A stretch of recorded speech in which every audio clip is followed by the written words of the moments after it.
compromising every moment just to follow. I found no hands for me to hold, no baby steps to take me home. I'm too far a miracle. 'Cause all I see is illusion, it's all illusion, it's all illusion.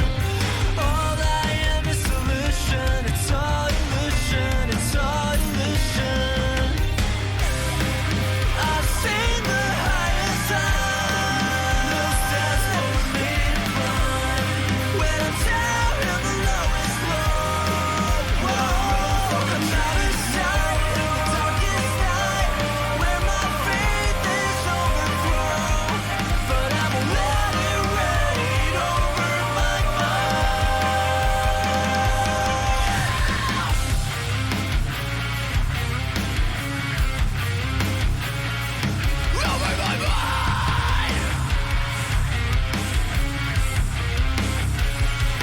over my mind.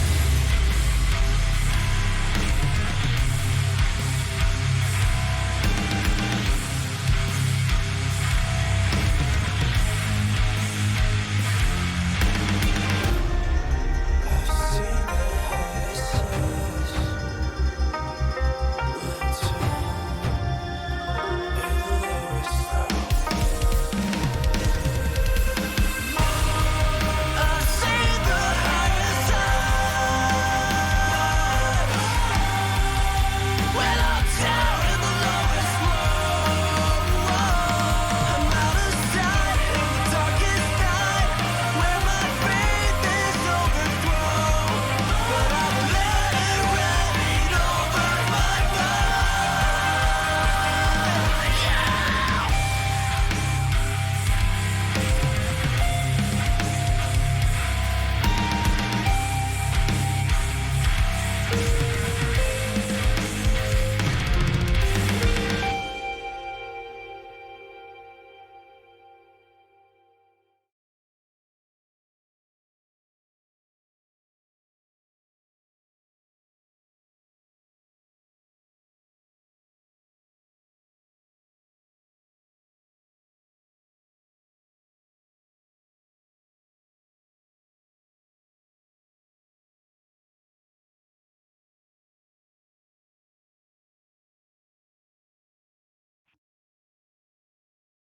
All right, hello and welcome everybody to another edition of Wednesday Night Fights Online Edition, episode 30, giving you some good-ass BB tag action tonight on the PC platform. Looking forward to some wonderful matches as always. A little bit of cursed here and there. It is BB tag after all, but still, it's going to be a treat for you all tonight. Before we get into the bracket, though, there are introductions that need to be made, of course. Starting off is yours truly, TO bracket runner and host for WNF2022 Master Cheap, and with me on the mic here in the commentator's booth are two WNF regulars that you know and love. Up first, a commentator that came after rollback era began. You know him, you love him, Midori, and a regular from WNF even before the rollback period, Lon Lily. How are you both doing tonight? I am doing A-okay, always ready to compensate some sick Wednesday night BB tag action over here on the Red E30 channel. Now we're back on the Cursed Lands, my hometown, the PC tag dimension. But no matter how cursed PC tag decides to be tonight, I'm always ready and raring to go. Got a nice solid, I can't math, is that like 12 people to 12, 13 people? Size bracket? 14, close enough. But yeah, you know, it's the Wednesday night. It's the Wednesday night fights. It's ready for some BB tag. That's all I gotta say. Couldn't have said it better myself. I'm glad to be back on the mic after a decent amount of time away since the last time I spoke with Atkins. Like Lon said, 14-person bracket tonight. Looking forward to seeing everyone today. Lots of familiar faces that we all know and love, just like us commentators here today. And before we do continue, I do have to do the initial shill of our match arena. We are currently at a $3.75 prize pool, already with 15 claim codes out of the way, which is surprisingly good pace for this early in the bracket. Appreciate you guys so far. I know Lon and I did it. I don't know if anyone else needs a reminder, but consider that as it is. There are a bunch of other ways to also donate to it, such as the Twitch quests, the Quick Click quests, etc., etc. If you feel so inclined, you could also donate your own money, though obviously don't do so if you're not in the financial situation to do so. And even if you do want to donate something but get something back for your troubles, you could always get something from the manga, from your boy Kaiten Books. You can get from a variety of books, such as The Yakuza's Guide to Babysitting, Loner Life in Another World, Welcome to the Outcast Restaurant, and Shed That Skin, Ryugasaki-san, and many more, all for a price of $9, 4 of those dollars going to the prize pool. There are many ways you could do so, and I listed all of them just now, so hopefully you guys will be able to support all the players coming by and help us make this bracket even more intense than it could already be. Thank you so much. Yep. You guys do those codes before the end of the night, or there will be a multitude of very disappointed people, including me. And Red. And Master Chief. Especially Master Chief. Do the damn codes. Just do it. Quick, free, and simple, but we won't grill you about the match or no yet. We got our first match coming up here, looking like Malaclack versus Wrath Silk. Malaclack, a Vegas buddy. I haven't actually seen him play in WNF bracket in a long time. I can't remember, like maybe a couple months back, but back at it here, locked in with their signature Yosuke. Normally paired with Adachi, but currently locked in with the Akihiko, which is a side team that I know that they've played like in the past. I think this is what they played before 2.0. That was a very long bygone era. God, I feel old. Even though I'm not that old, but I digress. So does have a good amount of experience with the team. It's just not like what I would consider their main team anymore. But Raz Silk locked in with the Noel New, definitely a team comp that I've come to see them play a little bit more recently, like maybe in the past month, and they've definitely got some decent results with it, got some good grasp of it, and has been doing like fairly solid. But of course, I know them more for their like they play the Toasters. They play Aegis and Labris, and sometimes has a heart thrown out in there. So this is definitely an interesting match because both players just they don't have their main teams locked in. So even if they did have like matchup experience against each other in the past, I don't know. Well, never mind. Ignore everything I have said about New and Noel. Heart Labris, but yeah. Still, I don't think these two have gotten too much matchup experience against each other in the past, so this will definitely be an interesting one. Yeah, I can agree with as much. Mala is definitely a lot more aggressive when it comes to how he plays. I don't think I've ever seen him in a match without forcing himself on the other opponent in some sort of capacity. And I think Ratsilk's team is definitely well equipped to deal with that. He has a lot of really good movement options that'll allow him to circumvent around Yosuke's advances. And I think that'll make a lot of the difference here going into this game one.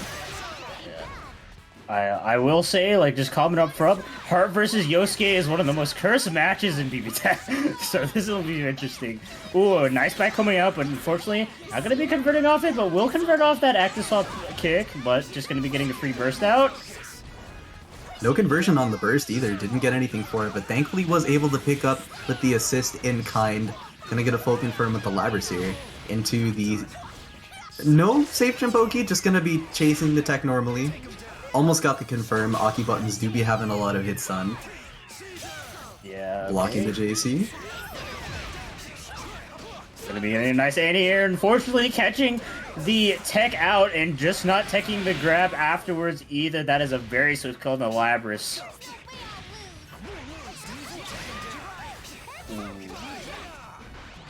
Interesting call out on the push block into the cork there. I feel like we're going to be seeing a lot of that throw baiting with the dive.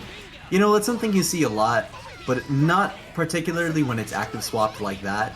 And wow, using the moonsault to catch the trajectory of the JC and hitting him same side there when he didn't think he was going to. Everything I said about the movement was completely disregarded by Mala there. He was able to work around what Wrath was trying to do and force him to play his own game, even on his own offense, and I think that was really what made the difference in that first game. If Wrath wants to make the advance here, he has to recognize what Mala is doing and alter his game plan, which I think he's going to be able to do with the swapped to Liz here. I'm not entirely sure on the power of this team, nor how well it'll work against two characters such as these that can work around the neutral presence that Liz gives in the back, but I guess we'll have to see now. Maybe you could shed a little more light on that. Yeah, definitely a interesting team swap and a new team I have seen from Razok. Definitely a player that likes to swap around other different characters. Never seen the game play before, but yeah, definitely not my first choice against Yosuke. Like, I mean, Liz versus Yosuke just sounds like complete suffering in the first place, but I mean, you know, starting out strong here with the 5P hit. Yeah, no, definitely not suffering with a 5P like that. It doesn't really matter what your neutral options are if we're just going to be moving around such as that. But wow, Mala just forcing the drop right there to not get any sort of Oki on it. Good pickup from Wrath until it wasn't. And just getting hit? There were so many small interactions that led to Mala just dying there. And that Yosuke went from full health to minimal within seconds. I like the adjustment that Wrath is making here, using a lot of preemptive callouts on the push blocks in order to deal with Mala's attempts to try and take his turn back. Good stuff to Wrath for taking this game. Yes, going to be taking a very swift victory here, and I mean, you know, the Liz didn't really get to play, but that's exactly what you want when you're playing Elizabeth. You know, just abuse her really strong assist package there. We saw like a couple times that 5P was called out, just the good space control and like active frames of the assist were able to catch Mela Clack Clack kind of off guard there and getting some very nice conversions and just, well, yeah, Liz is definitely a character that helps you snowball like a lot, and we also got to see that there. I mean, it's like a 20-second game, maybe a bit of antsiness on the defense on Malakak's side led to that victory being, you know, as fast as it was, but still, I mean, that's just going to show you that you can't mess around with Liz assists. And mess around is definitely not what Mala is going to have to do in this next game. Trying it to... I want to say play a little more patient, but that doesn't really seem to be the case. When we're getting hit on Wake Up by both of those hooks and just getting reset into the grab, this is going to be a lot of damage. Thankfully, he was able to burst out. Just going to be a unfortunate situation for Wrath to come back to. Yep. Oh my god, the hit stun on JA being kind of insane. Yosuke able to prevent disaster from happening. That happy birthday ending up for a kill for Malaclack here. Left with a solo Liz now. This is going to be kind of rough, especially with the Liz kind of going around the world there, not able to snipe out the Yosuke 4P. And that is another swift game. Okay, if that second game was to accentuate how Wrath was trying to calm down Mala, this third game was him telling him that he refuses to do so. Mala, I don't know how he got a lot of those hits. Maybe Wrath was trying to get out of the Oki that Aki was imposing on his characters, but there were so many strong hits that could have led to a dead character almost immediately. And that just led to both of his characters getting chipped really low and didn't give him a lot of space in order to work around the Yosuke in the back there, because he definitely did get sniped by the assist a lot, alongside the scrambles where he got happy birthday. And he's definitely just going to need to play it simple here. Just calm him down. Yeah, definitely noticing a lot of like Wrath just getting hit on a lot of Oki, and I mean, getting almost happy birthday here. Fortunately, Yosuke 5BB does not happy birthday, but Wrath still quickly losing momentum, even like kind of was in the winning position at the first start there. But like, yeah, Labras is almost dead. Yeah, it can't even burst out either. Yeah, this is looking super rough. Until that happened, per se. He tried to make it burst safe by making the routing a little different there. Was able to call the resonance, so give him a little more time. Worked in Awakening as well. Not going to be doing much with a conversion like that, but thankfully wasn't able to get it either. Good mash on Rat's part. This is hopefully a dead character? Might be able to. Yeah, go into the mind charge. Make sure you go into Awakening. Unfortunately, not quite going to be a kill. And the Bufudan not able to catch in the JC, able to sweep the leg. This is looking like a W here for Malaklaklak. Yup, that's all she wrote.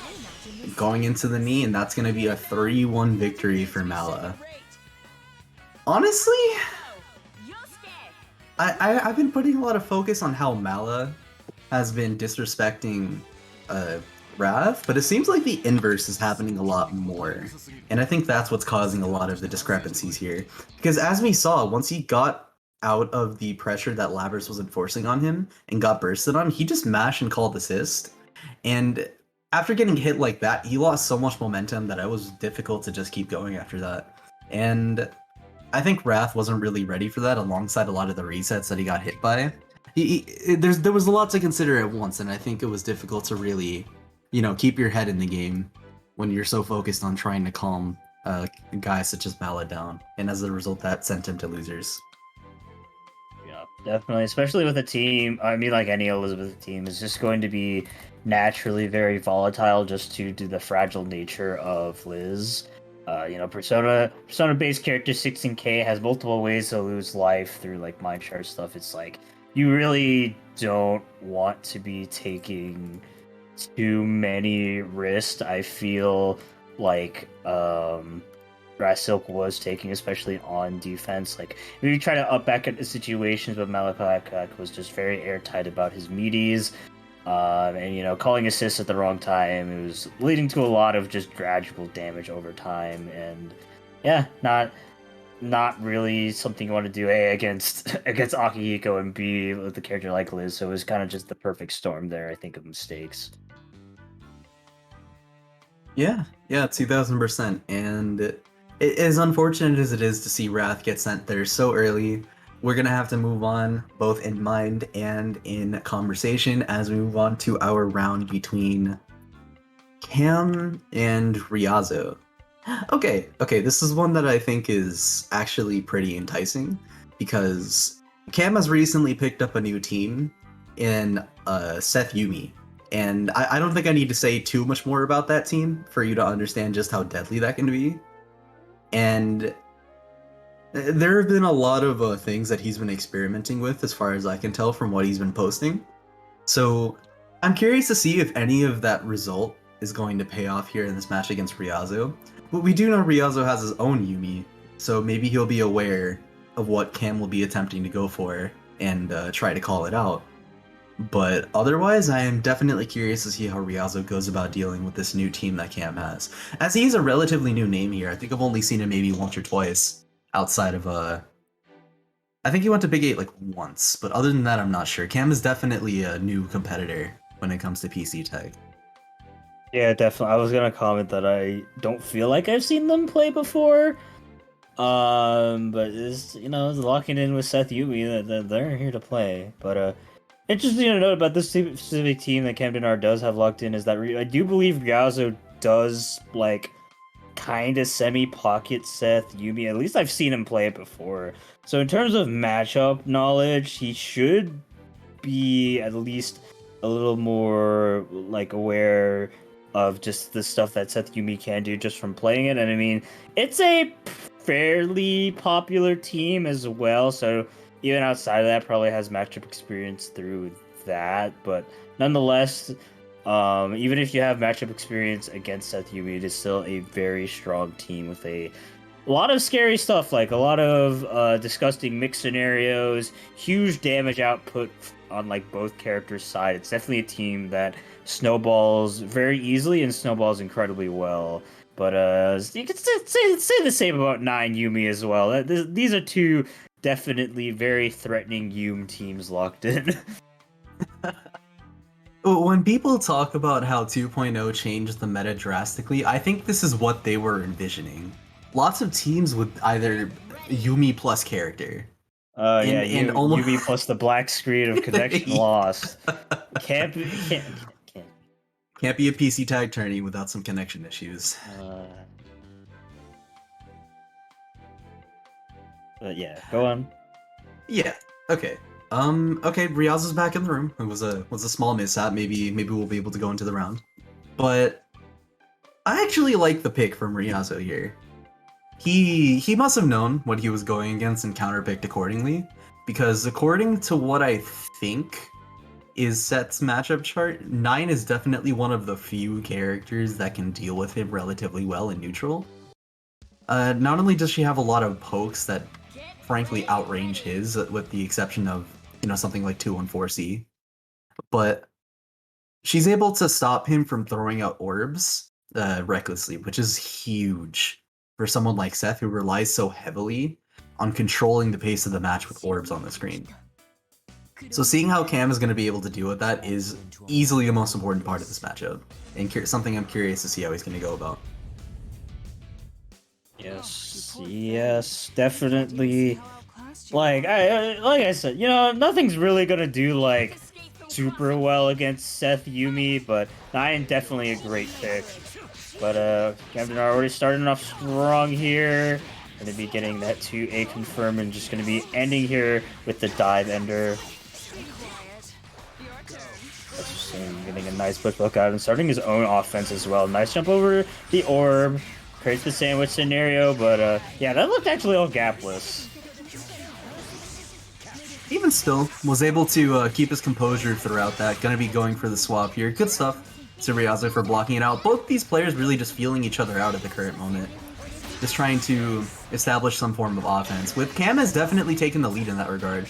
Even if he hasn't gotten a solid knockdown, all of his damage on both of these characters is easily what is going to determine the pace of the match here. Like I said earlier, even though 9 is able to control how Seth moves, it's different when you have a life differential like that, which could have been bridged a little with that hit, but unfortunately wasn't able to do anything with it. Is able to get stuffed by the mirror. Good placement on Riazo's part. Gonna have to keep doing that in order to keep this matchup from going south. Yeah, this is, it's been a very, like, I don't want to say scrambly, but it's definitely, like, a huge runaway game here for Camden Nar, just trying to, like, just run away from this 9, force her to approach. It's been working out pretty good here. This is, like, the life totals are distinctly in Camden Nar's favor, and a nice block, too, is just going to be continuing to, like, further improve the, I don't know what I'm trying to say. Advantage. There's the word. English hard. Goodbye, 9. Yeah, and it is actually able to use a lot of what his options are there in order to catch the 9 there. Lots of just stapling the character here, trying to keep the same side going here, push blocking away. Both of the players on the screen really have been doing well in terms of defense. Neither of them quite able to open one another up. Fantastic anti-air from Cam, and that's most likely going to be able to close out the round. Yeah, okay. That super does hit full screen, but it always makes me antsy whenever I see someone do it from that far. Game 1 going to Cam. Yep. Definitely a slow burn game there for Camden Nar, but nonetheless, very much dominated by them. Their just movement around kind of just like 9 things was excellent, just avoided a lot of her normally like super oppressive buttons, but Seth's just mobility is like almost unparalleled in this game, so he could navigate around just a lot of the projectiles and buttons being thrown out very well thanks to that. In addition, placing their orbs well, not just like throwing them out willy-nilly, being very aware of just like of just 9's option, everything. It was just really good play. But yeah, I was talking about how Riazo does have experience with the Seth. Oh no, I'm sorry, the Yumi Seth. I'd like the clarification. Yeah, and we'll be bringing it out here. Just gonna be going at the quote-unquote mirror. It is technically a mirror, no matter how different the two players are going about their teams here. And what a confirm from Cam there, recognizing the spacing of his orb and is able to get a better combo off of it. Not as much damage, and didn't get it this time due to the spacing of the orb, but is still going to be able to take the momentum with that damage buff here. Going to be able to make him block, call out the Seth here. Alright, good hit on Cam's part, going to be able to get the corner combo here. Most likely not jinx him too far. Yeah, here we go. Okay. Gonna get the Ender. And gonna get the Oki here too. Nice confirm as well, using the orbs fantastically. You can really see how well Cam understands how Seth Oki works. And unable to get out of the situation with the Seth here, but that's not gonna matter too much with a health lead this big. Indeed, gonna actually be setting up the sandwich. Expected the cross up, but there was none. Gonna be a nice chunk of damage here on the Seth. Yeah, Orb still coming out, not respecting it at all. Cash out into the super to keep it all burst safe as well. Camdenar once again on a roll. Almost good defense on Cam's part until it wasn't. Is going to be able to get the full orb confirm.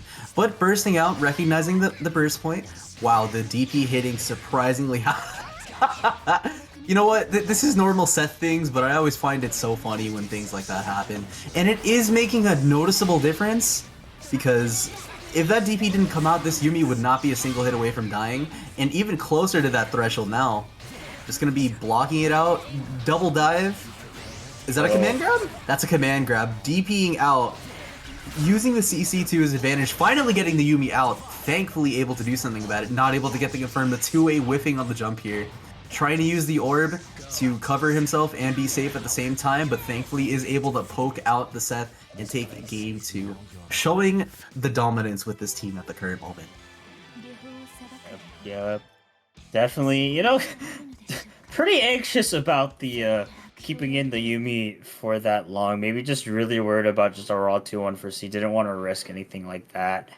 But yeah, Camden are showing like clear dominance over the Seth Yuumi matchup and just a strong understanding of the character as a whole. And to be fair, you know, Ryuzo was kind of on the back foot for the most part, so we didn't really get to see them play the team all too much. And they, you know, we will continue to not see that team played on Ryuzo's side as he'll be swapping over to the main squeeze. You know, down 2 games, going to be not playing any more games, just going to send out the main squeeze, the Makoto Yuumi. And yeah, just bring out what you're strongest with. It's as simple as that. I don't think there's any particular matchup like reason for it. It's just comfort. Oh, that was really smart to avoid the orb actually. Yeah. No, just like we were talking about how Cam is always great at using his tools to his advantage. Ryuzo is probably one of the better Makotos to do for his own character. So we're going to be seeing a lot of that good movement in order to deal with and not only how he knows how to deal with Seth due to the familiarity with the character, but even setups like that where he uses orb, his own orb, in order to deal with Seth's. And to stop any sort of advances too. Did not meaty on the Oki and is gonna get grabbed on his wake up for it. Ryuzo calling out the pressure and is gonna get his advance full for it. Command grab his safe jump. Wow. I think that is the first time I've ever seen a Seth player do that. Well, yeah, it's a really tiny command grab. Unlike some other characters with a lot more generous hitbox, it is a bit more of a risky option, but it is an option. An option it definitely is. We're going to be playing the stagger game on Cam here. Good DP recognizing the double jump, and Yuumi does not have any sort of alternative movement unless you count JC, I guess. And we are going to be getting the confirm into the Seth here. All unburstable, by the way. Going to be going into the super for the potential one-shot kill here. Cam on the verge of taking this game. Oh, the 6B actually hit. I don't think he was ready to confirm off of that because he just kind of let that rock. And that might actually cost him something, but hopefully we'll see here. Oh, got so lucky on the TRM there. Able to call out the really bad assist too. Is going to be able to go into the full confirm here and kill the Makoto. 3-0 victory for Cam Dinar. Okay. I want to hear your thoughts on this first before I delve any further. What do you think about this set? Yeah, I mean, man's played the Seth Yuums pretty well.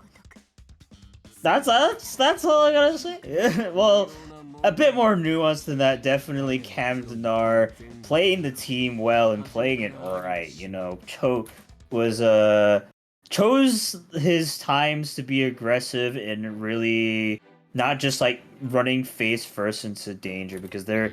I feel like Riazo was definitely maybe playing a bit more reactionary and defensive on trying to deal with the Seth, which is like I think the right call, but Kemnar was able to kind of like react to that and just go and play and like kind of play accordingly. Didn't really get to see like so many just like raw 2-1-4Cs or just like raw like 2-1-4Bs. There was a couple here or there, but like for the most part, like relatively reserved, especially like a team like that. I think that was like definitely a major factor of like why they won that, and just I mean they had a great grasp of how to play the team on offense. Just you know, lots of nasty mixes everywhere, sandwich setups, just like a lot of really spooky stuff to have to deal with just to like really make those hits matter.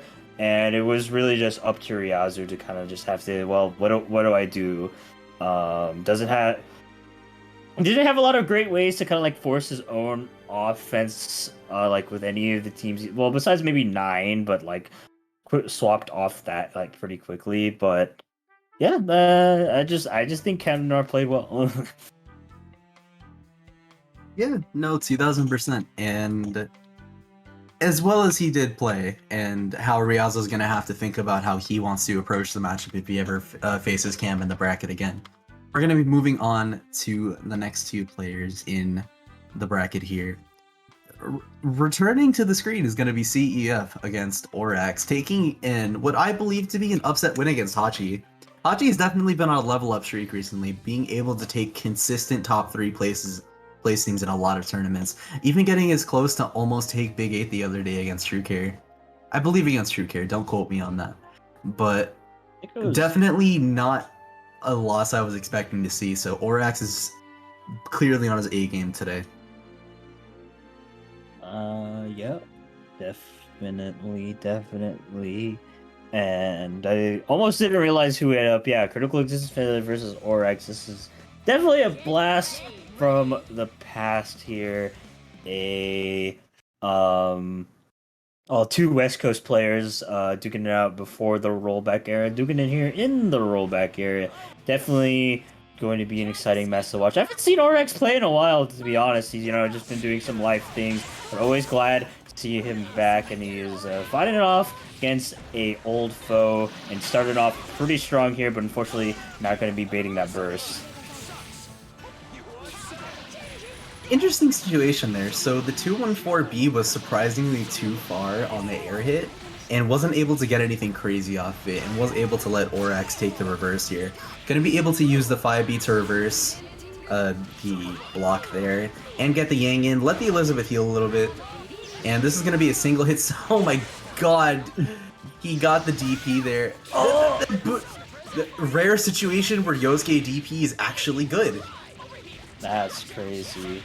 Yeah, definitely something about Orax is that he loves that DP, like DP assist setup. But you can see why. The assist didn't even hit. He still got a conversion. It's such a strong setup here with this team, and going to be a nice Magardine, but unfortunately couldn't. Wow, everything is missing. He should have countered Garudine with Garudine. Oh my god, counter DP sucking. What's new? Yeah, okay, what I think he was trying to do there was do the Kara cancel into the super, which would have given him the advantage to challenge the Yosuke there. I like the use of the 5B and the Garudine from Orax here to really keep Yosuke as grounded as possible. Gonna be hitting him out of the invul here, gonna be catching his low, but not getting too much off of it. This is a single hit scenario for Yosuke. Thankfully able to get him out. Good jump, but wasn't able to confirm off of it. Gonna be avoiding the hits here. Command grabbing him out. Good stuff. This is most likely a dead character. Oh, just static curse it. You don't know what? Meter positive. He's dead. Yeah, no, he baited the meter. It's all good. Yeah, it's just that he's... Yeah. Reach rampage time, but won't be relevant for the remaining residence time here. But yeah, half of it is already gone. Okay, yeah, building up a nice bit of chip. Actually anti-airing Yosuke and not actually bursting out of the situation. Actually, die. Kind of interesting. I'm not really sure what was going on there. Maybe he thought he was gonna bait, but oh wow, block the overhead. He is technically plus in that situation, so I get the respect, but otherwise, yeah, no, that was definitely an odd situation to be in. Being able to flip out of the clash there, not able to do much off of it. Mashing on the Persona, not able to get the Astro, but we're going to be in Resonance time. I'm sorry, not Resonance time, Rampage time. You know what I was talking about. But it's okay, because we're going to be getting the Ender with Yosuke here. Critical hit, no pun intended, for Orax here. Oh my god, the run under! Bro, he hit him with the fucking shark! He was just like, oh, I see this coming up. A normal man would have blocked. Game players are not normal people. Bro, I see why Orax took a 3-0 over Hachi. He's built different. He literally just like Normally when you go on one-on-one with another player, you got a 50-50 chance of winning. But Orax is a genetic freak, and he's not normal. I don't think Critical Existence Failure was expecting to be on that side, and I certainly don't think he was expecting to eat a round star DP there. Yeah, interesting choice from Orax there. I don't really know the RPS in between the Yosuke Yang round start, but maybe it's bad enough to where you would want to risk something like that. Either way, it didn't really do too much damage to him. Gonna be able to get the hit and equalize the health values here. Not gonna be able to make the Yosuke block, but gonna be able to make something happen. Yeah, active swapping into the Yang, good jump out, avoiding the situation. Really good use of the 5B so far. Really able to make use of any of the Oki here. Ooh, called out the jump. Yeah, Orax has definitely been on fire despite the kind of bad start there. This is definitely looking strong. Yeah, just gonna be double jumping to bait the command grab here, but not deterred. Got there, didn't break the burst, but was ready for the 2B afterwards. This probably is gonna... Okay, no, I thought he was gonna go into a cross combo there in order to secure a kill. Don't know if that was actually possible there. Nonetheless, keeping up the aggression. Probably a misinput, but still going to be catching that moonsault with the laser in the sandwich scenario. Hits the command grab. This is looking all Orax. And all Orax it is. Taking command of that game and just running with it throughout. CEF trying to play it a little more patient, you know, wait out what he was trying to do. See what he really wanted to go for. But it didn't pan out in the grand scheme of things. Orax 2-0 in this match here so far. Just trying to storm through the bracket at the pace that he's currently going. Yep, haven't seen my boy Orax in a while, and he's here to kick ass and take names. Yeah, no, he took a decent break. I don't know what he was doing, but clearly it was some sort of training under the waterfall that allowed him to ascend to the level of play that he is currently ensuing himself on right now. Armored through? I actually don't know what happened there, but it's alright because we're going to be getting a full happy birthday confirmed on Yosuke's part here. That was the Jake is happy birthday, and oh my god, I don't know if you've been taking note of all the cursed things that happened, but it sure has been a very cursed game, and that is a very dead Yang. That almost rhymed. Yeah, this is something that CEF definitely thrives in. If nothing else, he loves to put his opponent in scrambles, and it is absolutely thriving in this game 3 here. Making him go through all of this here. Gonna be reset confirms here? Maybe? Yeah, he's just gonna reset him. Yup, there it is. Maybe tech the wrong way there? I think he teched down? I wasn't able to see in time because he got hit so quickly, but answering with a perfect game 3. CEF saying, I'm not scared of you at all. Yep.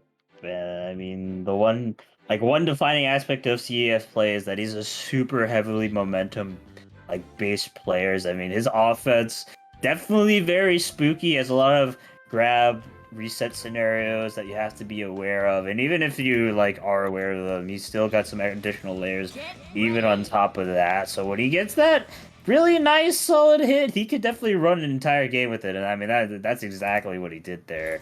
In the previous game, it's just kind of been Orax been rolling with his game plan, see if they're not be able to get out of it.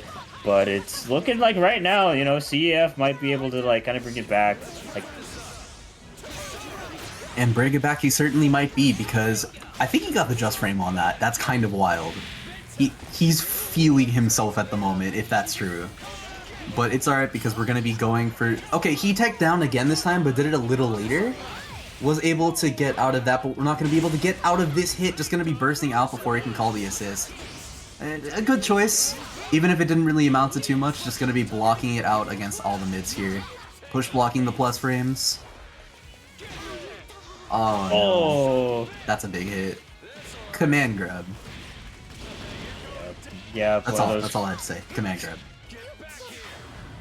Duck? Death. Oh, wait, yo, shark him. The X Factor kicked in once again. Yang pulling through. DP? Ooh. Potentially dead? Okay, let me not say anything. Well, you already said something, Mr. Mito. I didn't want to say anything else, is what I meant to. Fair enough. Wow, Did you cancel the V slash after that? Did he know he was gonna block it? That was such an interesting play. Almost as interesting as getting hit by that 5A here, just gonna be carrying him all the way to the corner. Even with that hit though, this is definitely a really scary scenario for Oryx to be put in here. Neither of his characters can even get remotely hit. Gonna be able to block it out. Going out with the V slash again. Wow, the air stall with the JA, the Dutch ETM. Is gonna be getting the ender here. Oh, shiitake mushrooms! Gonna be avoid the entire thing, I think? Yeah, he did. That's a dead character, just like we were talking about. The health values were so low. And that is surprisingly great at dealing with Moonsault. Oh my god, he got robbed. He got robbed. Oh my god. Orax, no, not like this. That was actually that was hoary. Like, I can't even say it was combo scaling because it was like that was a pretty early relative to the combo. God, that sucks. What the? Liz bad. Liz bad. Liz is a garbage character. Jesus Christ. Holy frick. You know what? Okay, it's okay. We still have another game on the board. Oryx just has to shake that off. If he was able to make it happen this many times, he can certainly do it again. So Oryx, taking a moment to chill for himself, I totally get it. Needs to reset the mind here. The best play he could have made here, really. Gonna enter the next game with a neutral head. And keeping yourself calm and collected against CEF. I brain farted for a second there, my bad. Is definitely a good idea. Keeping him simple. Yeah, that guy. Yeah. And You know, the Yosuke player. that guy. Yeah, him. Oh, he got hit there. Interesting. But it's okay, because I probably got hit too. We're gonna be canceling into the firecracker.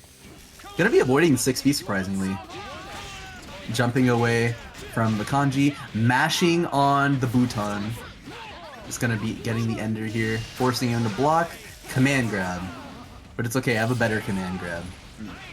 No! Oh my god! Please! That was a dead character! Oh, why did that whiff? Well, I mean his mood solid. I think he did it a bit too early, especially on the second hit too. You're almost supposed to wait for the third, if I remember correctly. But yeah, this is looking like some thrown spaghetti on the floor right here. Fortunately, able to actually connect with that whiff or that burst.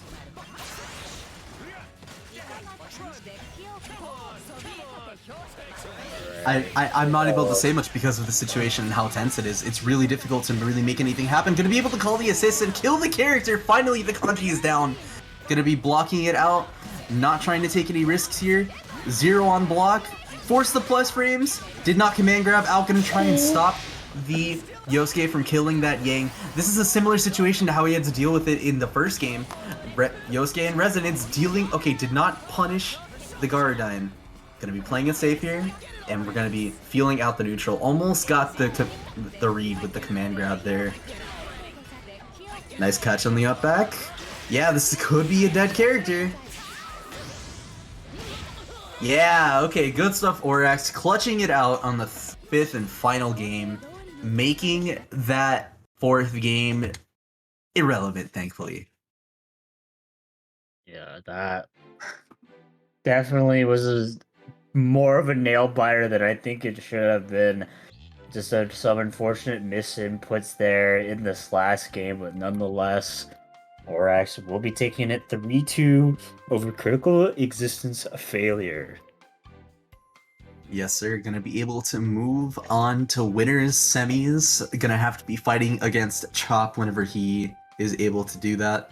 And wow, that is definitely a situation. But almost as much of a situation is the match that we're gonna have to watch here between the other match in the winners semis, Yusoro versus Kiyomi. Okay, we all know Kiyomi. We all know my man just does shit. We all know Yusoro. My man also does shit. So, excuse me for the lack of more descriptive analysis, but there's really no better way to say it. They just do shit. So, they simply, other person has to do thing better. There you go. There's your analysis. Yeah, I mean, I'll put it in maybe a bit more intelligent way. They Please do. they hit the button and they do the thing. Do they know what they're doing? Not. They just do. Okay, but for real, definitely these are some of the more unpredictable players for sure in terms of just how they play the game. Both of them are huge risk takers, very much willing to do some like crazy stuff on offense, on defense, in neutral, doesn't matter. Both just like really unpredictable. I don't know what's going on through either player's head when they do some of the stuff they do, but it works. Both of them are very strong players for sure.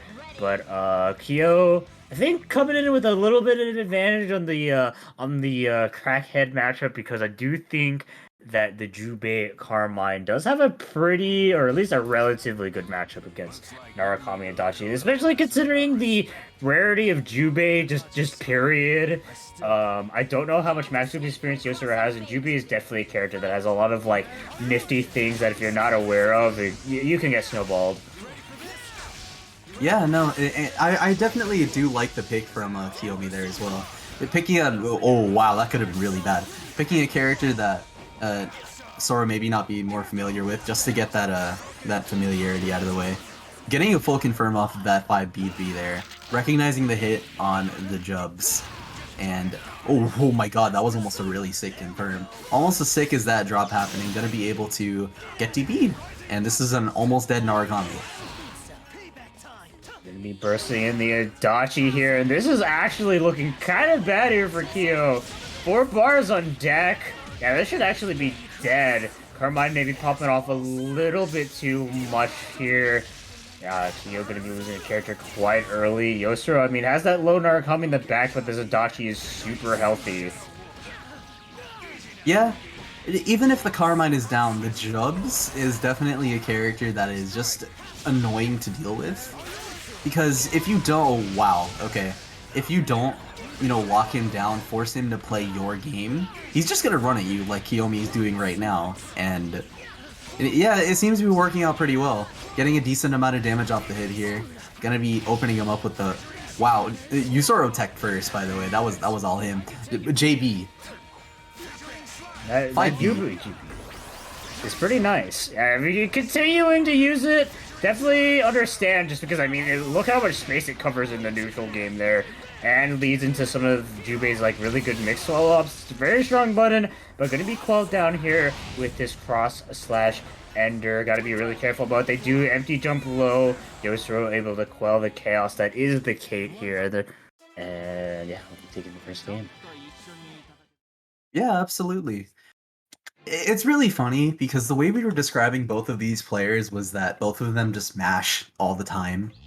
And Soro just kind of touched Kiyomi's block once and killed the character, completely reversing the momentum. It did look like the Jubs was going to be making some sort of advantage there with how they were opening up Sora. But being able to reverse the tides with that DP and force Kiyomi to block was exactly what he needed. Getting counter hit so many times forced him to get conditioned on that cross slash ender, and that made all the difference in allowing him to go for the layer 2 and clutch out the first game. Can't escape from crossing fate. Yep. Oh my god, that would have been a nice swap of Murakami if it weren't for the nice assist call there on the Carmine. You're going to cross it, just trying to maximize damage. Go in. Yeah, that's plus, baby. Yeah, just gonna have to deal with the Shiranui. Oh wow, okay. Thankfully was able to get away with it and punish the Jubs for doing anything. You're gonna be going for the stab ender in order to allow that to happen. You're gonna be getting good damage for it too. The Narukami is a little low, and especially that low if we're gonna be dropping combos like that. Thankfully able to swap into the Adachi. And we're gonna be holding that DP button because we're gonna be making this Carmine block. Potentially, no, not a dead character. This is guess for character. Ooh. Yeah, very nice call out on the burst. I don't think he has enough resources to actually deserve a kill, even with the cross raid, but still gonna go for it. Yeah, just barely off here. Once again, waking up with the super, but unfortunately not able to quite punish it, and not quite able to punish that either. Oh my god, he almost just lost. And loses what very well might happen here, because this is the obvious win condition that this team wants to set up. So being here against Carmine is definitely not something that either person wants to be in. It might be a little more of a neutral situation than I was thinking of. That was a good run under from Kiyomi, but he's slowly inching his way, both at his own health bar and at Soro's. So I guess we'll just have to be a little more patient, see how they're gonna deal with that. Using 2 push blocks and eventually descending the own Azio to clutch out the second game. Sora really, maybe I was wrong about how he was gonna deal with this. He may not know the Jubs matchup, because I don't think a lot of people do, but he definitely knows the player matchup, and I think that accounts for a lot more here. Taking this game too, and putting Kiyomi on the ropes. Yep. Definitely feeling like, while Kyo definitely popping off on the offense, doing strong there, it's just like kinda dying on the defense, I feel. Getting hit by a lot of Yosuru's Oki, taking maybe a little bit too many risks. I mean, that's definitely his play style. It's just that seems like Yosuru has definitely got a good call out. I mean, he does the same, so he takes one to know one, right? Yeah, that's definitely an apt way to describe it. And thankfully, just the solid play overall is making a lot of the difference against Kiyomi here. Not taking too many risks, just forcing him to play a solid neutral game is obviously the game plan that Sora wants to take here. Nice tech on Kiyomi's part. It's going to be DPing out. Wow, that hits so weird. I guess it does consider all of the puddles. Nice confirm on Soro's part, until it wasn't, unfortunately. Gonna be put into a sandwich situation. That's big. Do we got the 1 frames? No. I mean, Jubs is still gonna get like a good solid maybe 10k off this? Yeah, try. Oh. Unfortunate. Yeah, yep, losing his own character in exchange. Actually, wait, hold on. Okay, yeah, he lost his character. I'm being overly cautious about that, but we all know how commentators' curse can be. Look, it's part of the job, Mito. You just simply have to accept it. No, I will be the exception to the norm. Just like Kiyomi might be the exception to the norm here with this solo Carmine potentially going to be able to make the comeback with all of this health on the board, is what I would have said if he didn't get hit directly after. Maybe not having all of the meter on the world on Yosoro's part, yeah, just going to be taking the Yoki, force him to guess, and yeah, clean 3-0. Soro knowing exactly what to do in order to claim Kiyomi's winner's side run here, giving him a ticket to winners finals. Yep. Definitely, it takes one crackhead to know the other. Yosuro I think playing a lot more calmly than I think that he normally does. Definitely seeing a lot less like headstrongness, a lot less aggressiveness, just trying to really quell Kyo down, making sure that he's getting punished for just, constantly trying to DP push block out of everything, and was a, very, very strong showing. Definitely a very clean 3-0 on his part, but still good stuff to Kyo. Despite the set count, still putting up a good fight, but still got another chance. Has to just run through the loser side of the bracket. While he may have another chance to catch his breath, we certainly will not, as we move on to the other side of winners that we were talking about just before the match that we currently witnessed against Orax and Chop. Okay, so Orax is a lot of teams, right? I don't really know how he wants to go about dealing with the Izoi VAT. Chop is probably going to stick to one or two teams, right? Now, obviously the Izoi, either VAT or Chie, maybe Ruby. I think I've only seen him pick Ruby for specific players like Caterade, but I'm definitely intrigued on what Orax wants to do for this set. What do you think, Lon? In terms of team composition, I'm not entirely sure where his mindset is. I mean, the main squeeze is always the main squeeze. Yang Elizabeth's always going to be a strong pick for them.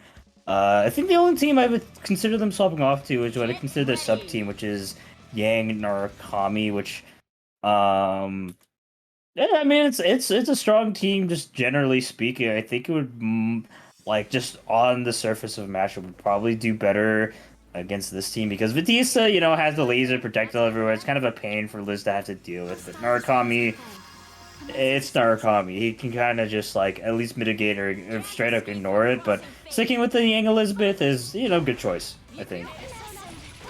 Yeah, just do what you're comfortable with. Already off to a good start with that round start here. Trying to jump out both times, too. Able to burst out on the combo here. I'm gonna try to snipe out the armor. One thing Yang is definitely not... Oh, wow. You know what? I lied. I lied again, because that was a fantastic reaction. Not... Putting the mental damage on Orax to not do that again. Especially if he has the meter to deal with it. Because teleporting behind that is huge mental damage, even if he didn't get punished too hard for it. Just gonna be bursting into the Liz here, able to jump over the 6P and get the full confirm on the VAT. DP Ender, surprisingly, with no burst on board, just gonna be, meeting the Liz here.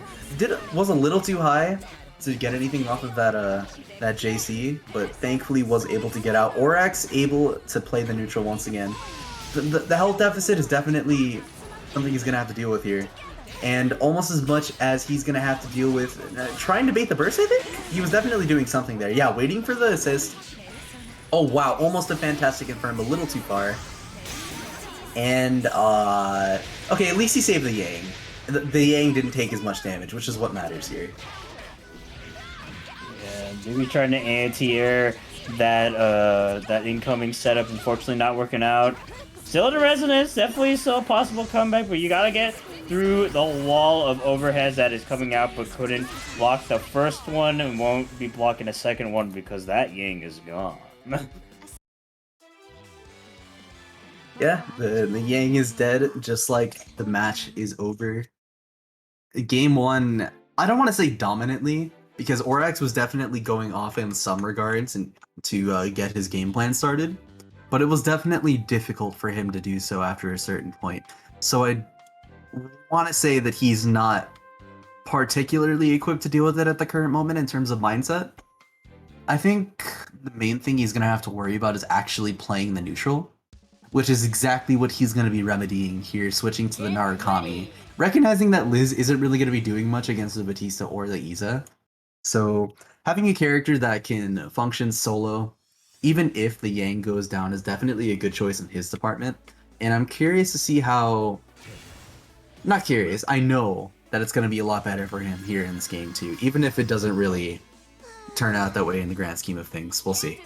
Yeah, definitely, and the problem was noticing the team is that the air control on Yang Elizabeth isn't really that great because both characters, like, they're not known for their air buttons or anything like that. But Narukami definitely has a very nice JA, good air and blockable DP as well. So I think going to be a lot better in that regard. But it doesn't matter who exactly you're playing. You gotta get past this mix-ups. But thankfully, Oryx hasn't taken a lot of damage, but still, it is building up.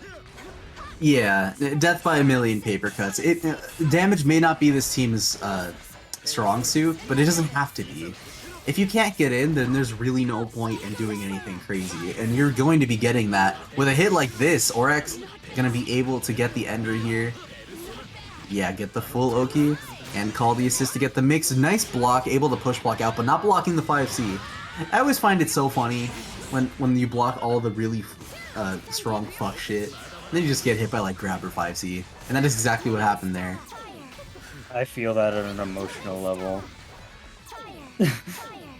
Popping Almost off on defense, and then you just get hit.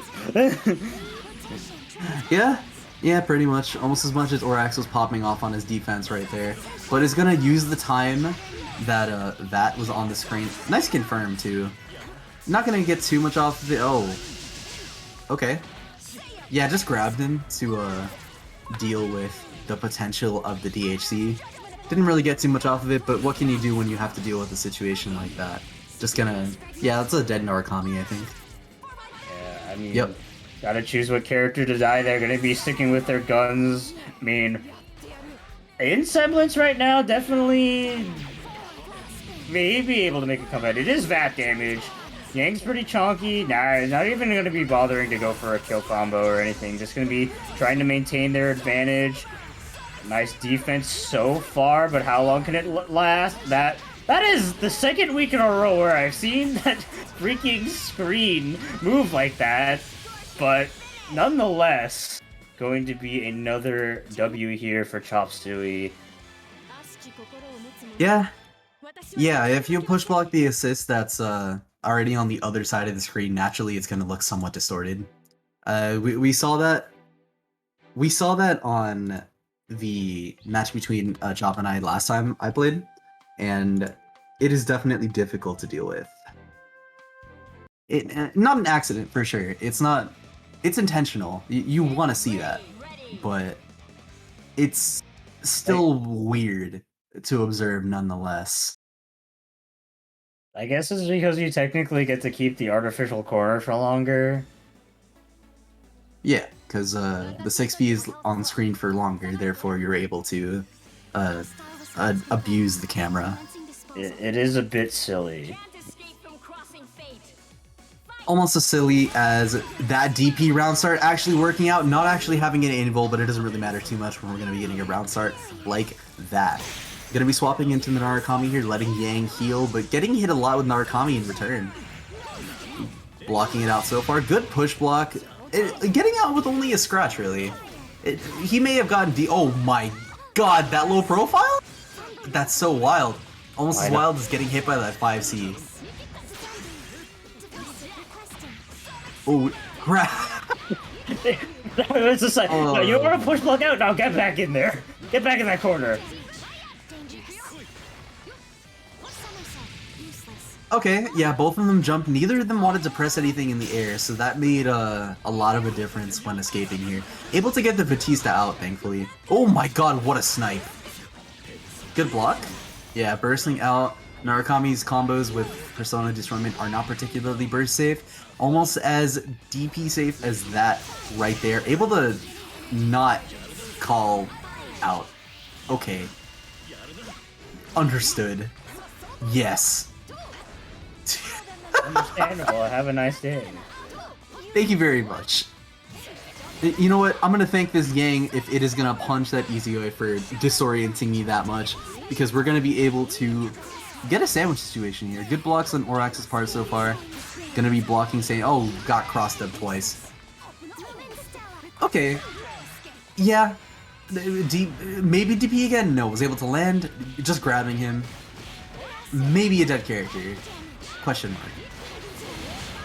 I don't think so. Oh, yeah, never mind. I thought he was gonna do some CC stuff there, but not the case. It doesn't matter when we have a fast overhead like that. Have a taste of his own medicine on Chop's part. Gonna be able to call out that projectile. And we're gonna be going into resonance neutral. No. Why can he low profile that beam but not the easier? Actually, better question. Why can he low profile that beam? Period.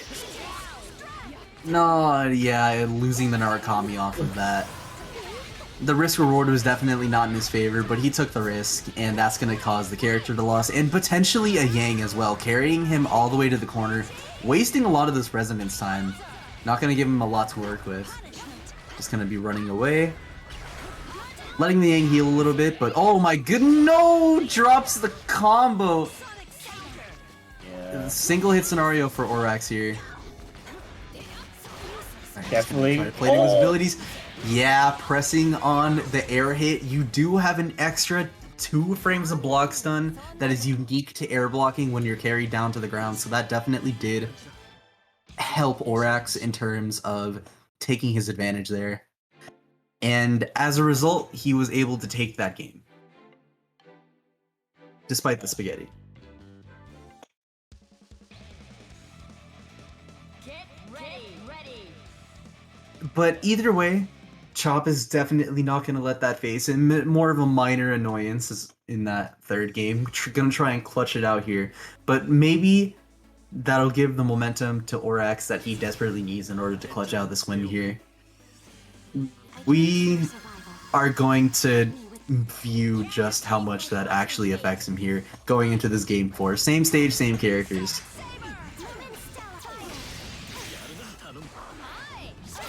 Alright, yeah, just trying to play push it. You know, Orax has been sharking people all night. It's very impressive. Yeah, he's definitely recognizing the situation fathomably well. And it is oh wow, it's spaghetti. Oh my god, you're getting hit by everything, please! I don't know where... Look, Vito, I got hit by all that too. Oh no, I don't blame him, but still.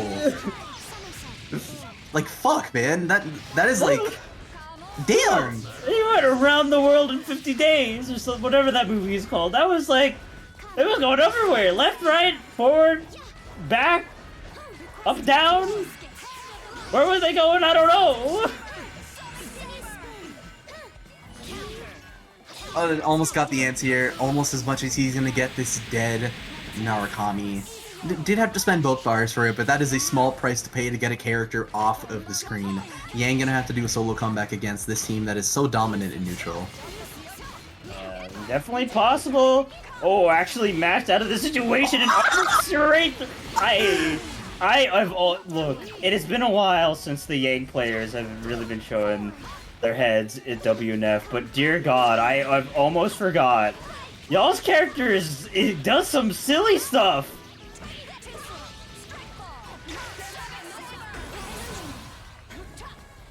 Yeah, I don't think the silly. Oh my god, that is not what he wanted, and that's gonna clutch out the final game here. Let me not say clutch, because that was definitely a strong advantage for Chop in that 4th game. But oh man, that just feels bad. I don't really have too much of analysis to say about that. It really do be like that sometimes.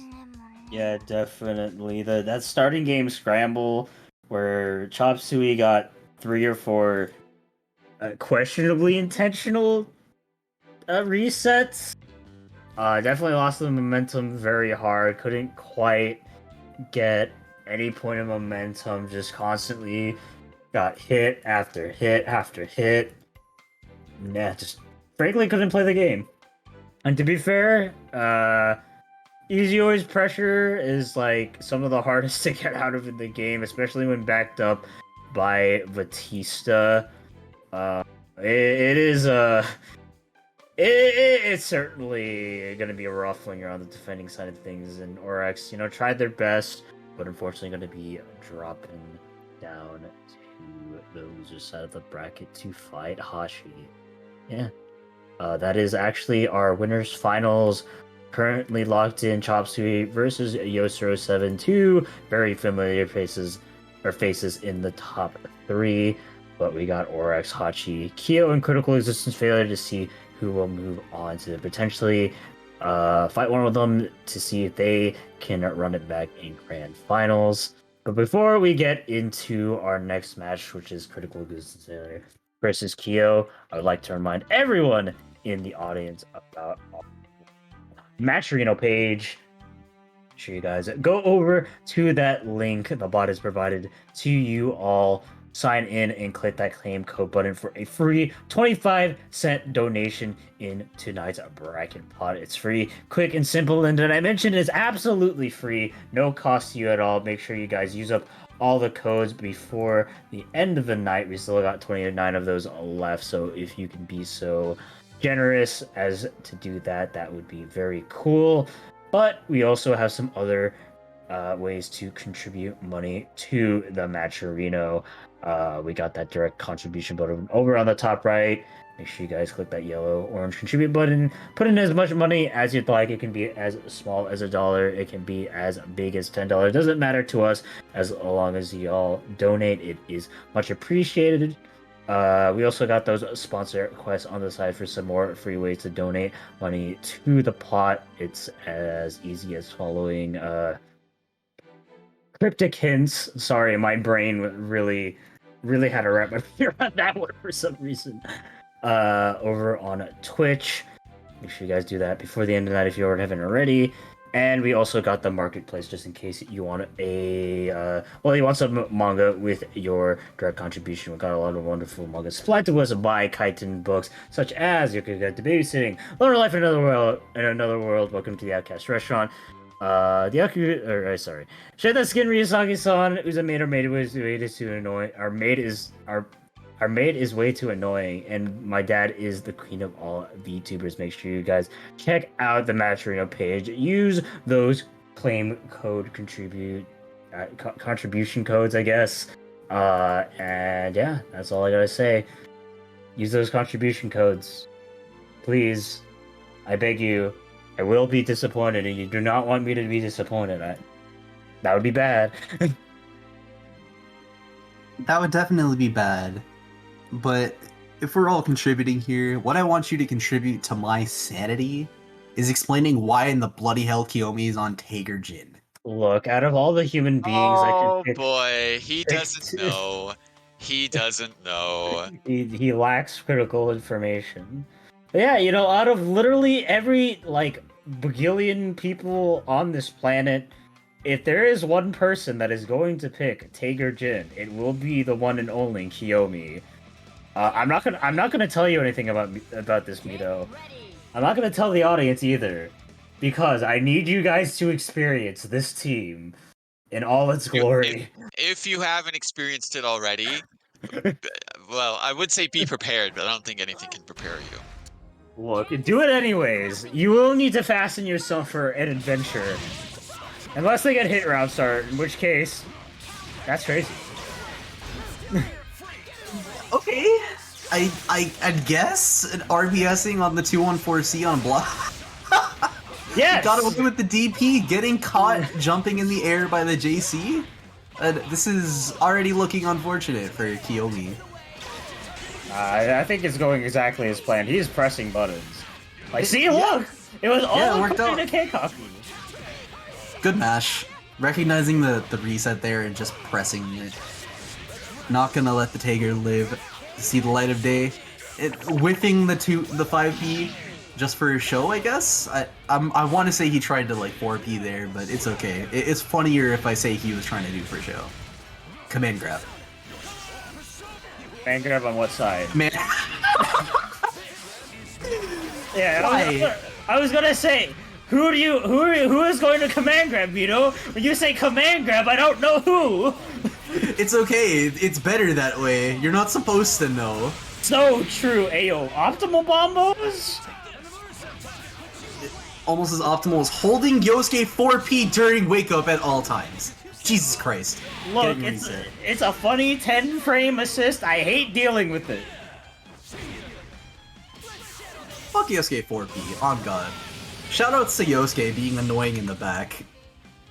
But you know what? It's okay. Because Kiyomi is gonna show... I can't even finish that sentence. Look! I told you, Taker Jin is in fact a team you can play within the context of Blaze Blue Cross Tag Battle. And there is only one person in this world that has the legal right and obligation to play, and that's Kyo. Ready. Everyone else... Hold on. Are we forgetting Yofei Scrub as well? Look, he has the legal right. He doesn't have the legal obligation to. Okay, alright. Good. Thank you for that distinction. Carry on. Like, look, there are many people... Everyone in SoCal has the legal right to play Taker Jin. The burden of playing it, only Kyo. Damn, that's surprisingly deep. There's... Are you suggesting SoCal Roller runs deep? Bruh. We're all monkeys, look! Look at them! We are all monkeys! There's no deep lore here! There's only grab! Hey, yo, restand? Oh. No. Yo, Grab. restand, though? Potential death? Potential death. I think he's dead. Death! Yes. See, the Command first, grab. the first game was simply... It was just not... RPS! Hold that! That This is the team- reaction I was waiting for. See, this team, unironically, has sauce, bro. It has an unreasonable amount of sauce. This team works too well. Look, let's not gloss over the fact he did wedge Get catapult 3 ready. times in a row and it worked. Yeah, I mean, look. One on Bottom. round start, one in a combo, and one on wake up. I'm shocked he just didn't do it the whole round. Alright, guys, we got the entire bingo card of, like, freaking waking with a wedge catapult, guys. What's next? Gonna be wedging, like, your taxes away or something? I think that's my top left space, bro. Hager commits tax fraud. The tournament run. Yeah, the freaking wedge catapult your taxes? Almost as much as that 2B is doing CEF's taxes right now, because my man is anti-airing the shit out of Kiyomi right now. Yo, the fuzzy! Let's go! And got punished for the burst. Yeah, had to do it. I respect it. I'm gonna get the full combo here. Actually not resetting him. Get it. Did he TRM him to, like... What was the goal? I don't get it. I actually think the mentality is that if he ducked the command grab, he would actually have to deal with the regular grab too. I guess? That's actually pretty smart in all things considered. Because I mean, if they're standing up, they're getting hit by the command grab, but if they're ducking, they have to guess if you're gonna. They have to tech the ground grab, bruh.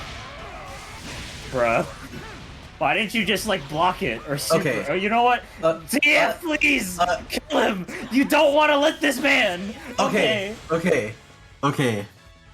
Why is every game either a complete wash or Kiyomi does some fuck shit and wins?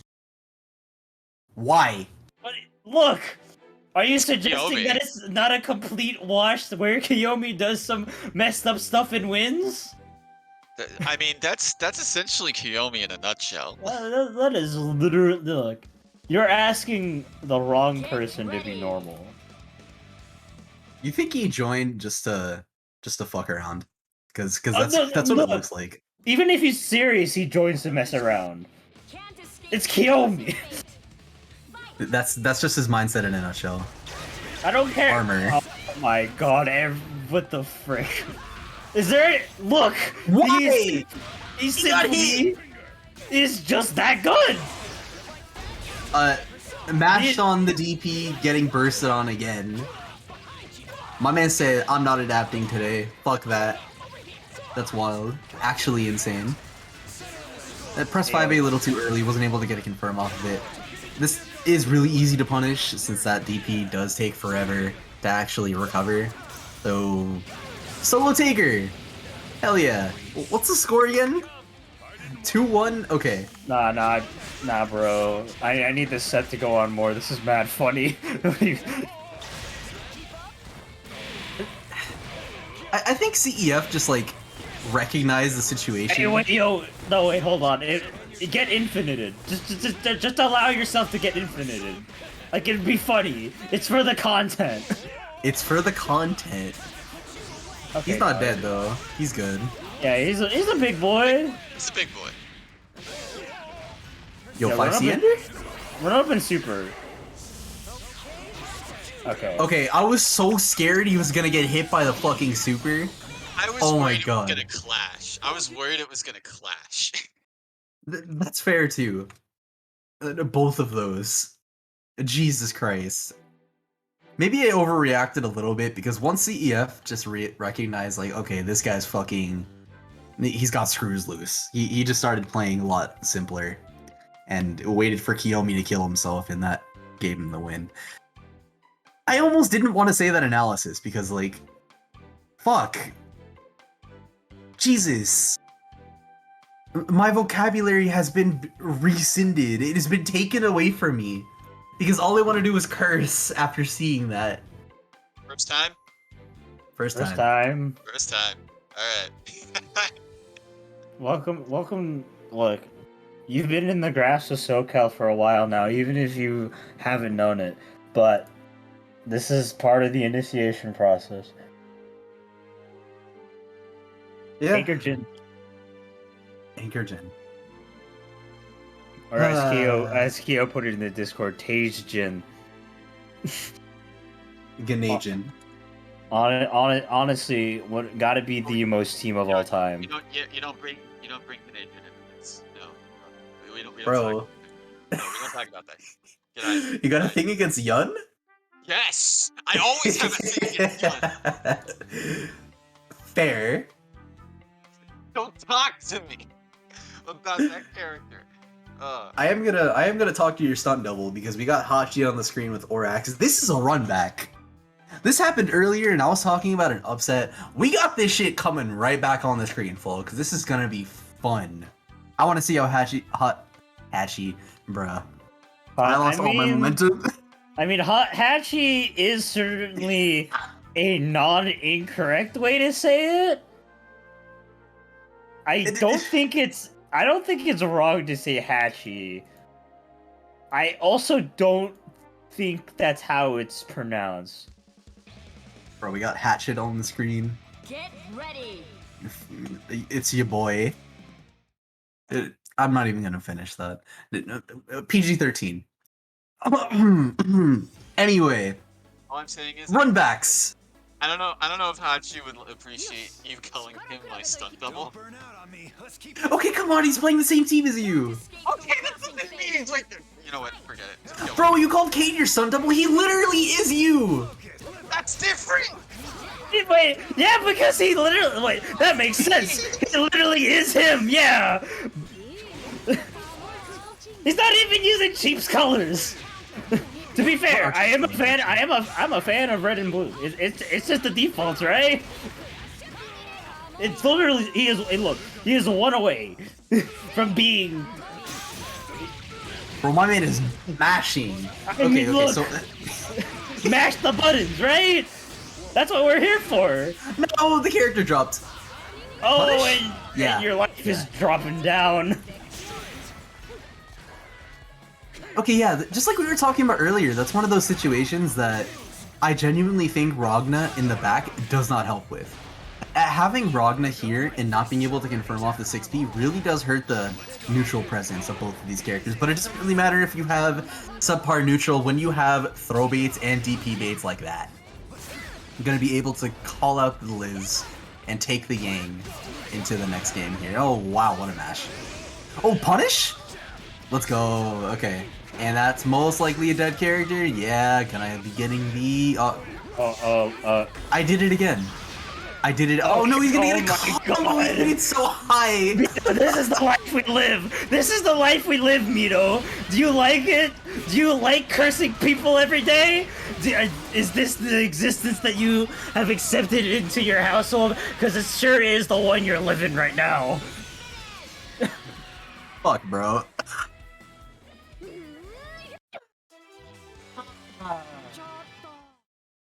Okay, you know what? I'm gonna take a breath. I'm gonna calm down. Okay. So the beginning of that match was interesting to me. Orax shows that he's willing to rotate his options on block strings. Hachi's looking out for specific things, such as like push block, because he knows that people don't want to block Gauntlet Hades, or if someone is trying to deal with the reset with 236B, because that is something you can punish just by holding assist on reaction. There are a lot of things that he has to consider while pressuring with Ragnar, right? And he was trying to do all those things at once. So once he saw Orax respect the first time, it was a big deal there, and he was able to mash out. But oh wow, I got hit there too. I thought that crossed out. Wow. Okay, good mash. Recognizing the I want to say TRM. Oh, accidentally air dashed when he didn't want to. Tried to TRM and call out the push block on 5BB. Again with the rotation of options on Orax's part. Oh, he's feeling himself. Oh my god. He's feeling it. I don't...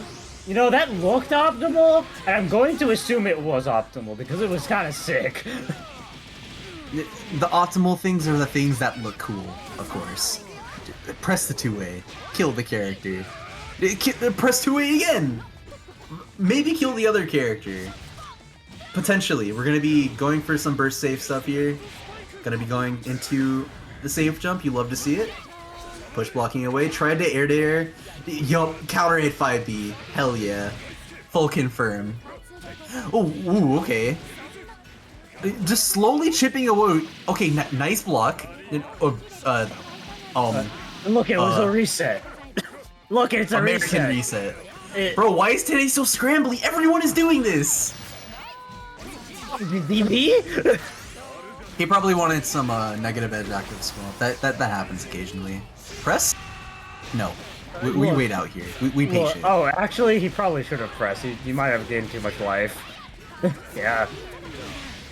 He really pressed 5A on that. My man said, "I'm not respecting you." Okay, that was actually something that's like a trend throughout those last few games. Hachi is not respecting Orax in the slightest. I don't think it's a bad thing. It's not necessarily something that he should be considering at the current moment, because Orax has not really shown any sort of fake Oki per se. He's just been playing it relatively safe. Maybe doing some good. You know, is he obligated to play Taker too? He's East Coast. Then I lost my entire train of thought. I don't need to say it anymore. Where's Taker? You know, no, look, Kyo, that's obligated. Scrub, that's he has the right. Everyone else, unless that's their actual main, I don't know. Bro, what the fuck was that OS on mid screen? Jesus Christ, you gotta confirm off that. Command grab. Command grab. Taker's so funny. This character is rather humorous. I'm surprised hearing that from you. Dude, look at this OS! Why is it working? Look, it's Taker! You don't have to ask why it works, it just works. Dude! Hey yo, burst save 2! Burst save combos! Oh my god.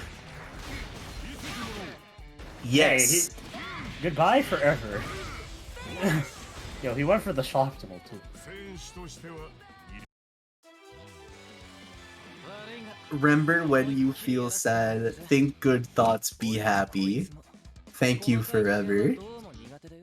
Oh, I am dead now, thank you forever. This is me. This entire look. I was trying to be smart at the start. I'm not feeling intelligence. What am I supposed to say? Bro, we both lost our brain cells once Kiyomi came on screen. It's okay. I lost my brain cells when I was born. Okay. Did you really have it to begin with at that point? Look. I'm on I think you overloaded him right there. I have one brain cell and I share it. What I am gonna overload is that punish on the burst, because that was surprisingly clean on Orax's part. Was able to use the hurt block shifting to his advantage. combo was able to recognize the hit and go for the loop here. Gonna be able to put this Kurogane in a game-losing situation. Good timing on the burst, recognizing when he was doing it. Bursting on the JB. Oh wow, what a jump. Yo, loops! Hey, yo, the loops? Is what I would have said. He didn't loop it. It's okay. Look, he almost went for the Fruit Loops. But I mean, he's going for the Oki here. Yeah, jump over, actually create a sandwich and bait the DP as well. Definitely Not a dead feeling. character, Ooh. He do be doing shit though. Hey, he do be gaming. Yo, Phantom of Pain. I have never seen that Oki in my life. No, you do get good stuff off that. It's good Oki, but the words. I don't really. I can't even elaborate on that. It's okay because we're gonna fuck up the fuzzy. We're gonna swap to Tager here. Get your finger. Mash. Anti-air 4A. His Deep. best anti-air. Look, just run up and do stuff. That is the way. Oh my god. Almost a good punish. Oh my god. No, you should have kept the Tager. Where's the robbery? Oh wow, he actually punished it. I'm actually kind of shocked, honestly. Look. That sure was the most set of all time. You know what? That was a good way to calm our nerves down. You know, just to chill out on a set that didn't really need a lot of brain power to focus on. While we move on to our top 4 with Luke, CEF, Soro, and Chop all together here.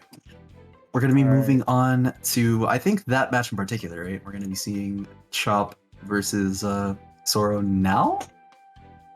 We're gonna be doing losers first, and then top 3. Okay, losers, got it. Yeah. So, yeah, Oryx not going anywhere. Going to be fighting CEF. Did they fight? Let me look at this. Yeah, again. I don't think they did. Orax and CF? Yeah. They fought in Winner's Corners. Okay, yeah, that's what knocked him out. Okay, that's right. Okay, I remember this now. So a That was double the run first back. asset. Yep, Yeah. run back to run back. Orax is killing people's dreams at the moment. Say goodbye to your friends. Alright. Real question. Which one of you is playing Taker? If not both of you. I'm not saying you should. I'm just asking who is it?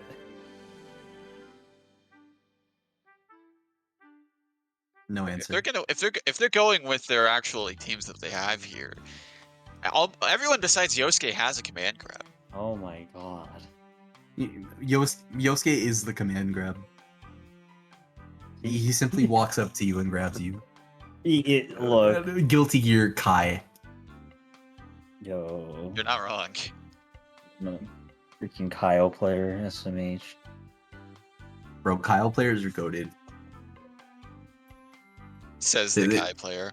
Bro, they press the JD. That button is so funny. I think I've combusted. I've exploded. I can't. Everyone's been broken. Everyone's been overloaded, and we're not even at top 3 yet. Good luck. Okay, let me Look, breath. I'm used to it. It doesn't change the fact that this is still cursed. I really do I really don't hope it's gonna be the same as the last time, because obviously variants, right? It's always important to have that kind of thing. But if anything, you know what? I'm already getting flashbacks. We got the 5C hit there. That's probably the best case scenario, honestly, getting hit by the 5C as opposed to any sort of mix. Interesting swap into Liz there. I'm not really sure what the goal was, but was able to get the Yang out if that's what he wanted. A lot of questions on my mind here, but it doesn't really need to be too many answers. That might actually be really good. Yeah, okay, I was thinking the same thing there. I thought he could have picked up off that, but was unable to do so, and is just going to be getting the burst punish in exchange. Going to be getting the Oki here.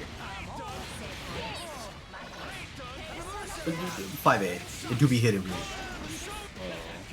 It do be hitting a lot of people tonight. Yo!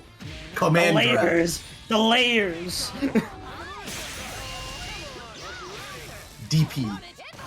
I actually thought he was going to be high up enough to get a punish off that, but was not the case this time. Gonna be able to get the full confirm here. Final moment for Yang. Gonna be push blocking frame 1 on that JA. Yeah, bad time to burst. Especially when you're landing like that, there's really no point in bursting. Probably gonna be able to build up enough CC meter to kill here. Yeah, it doesn't even need the CC. Just gonna be up. I lied. I mean, look, he didn't need the CC. He would have killed. So I'm very. Yeah. No, you go on. I was probably gonna comment about the exact same thing. I think the funny part about that situation is if CEF wasn't trying to play some gimmick shit right now, he would have actually gotten hit there. So things. There was things going on there. I couldn't see that, JC. Yeah, me too. Look, I guessed. I'm lost. Don't you love having your vision obstructed by moves that cover your entire hurt box? I love it.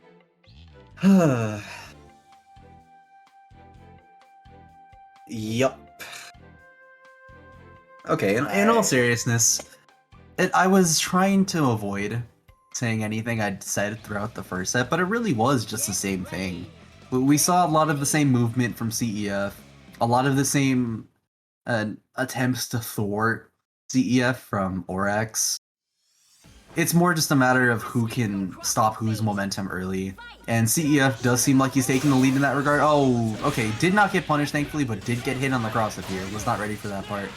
Gonna be able to swap into the Yosuke, get the Oki as well. Just an unfortunate scenario for Orax to be in as a whole, but able to run out. Gonna be trying to lock this Yosuke down at all costs, unable to do so at the current moment. JC. Definitely the air movement on Critical Existence Failure side has been quite good, able just to avoid a lot of ground setups here, but finally going to be opened up by this command grab. Yeah, keep it all burst safe for the most part.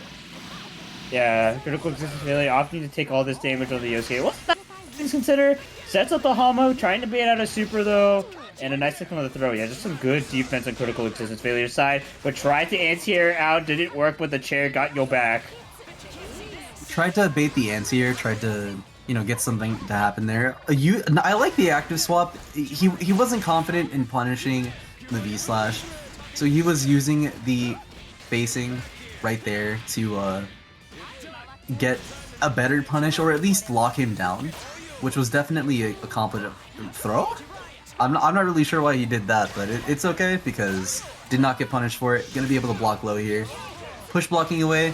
Full punish? No, hit a little too high. Yep, you are standing throughout that entire thing. So that is going to be the death of this character. The solo Yang gonna have to make something happen here. Mash. Yeah, this is looking... Is he dead? Yeah, he's dead. Yeah, he should be gone.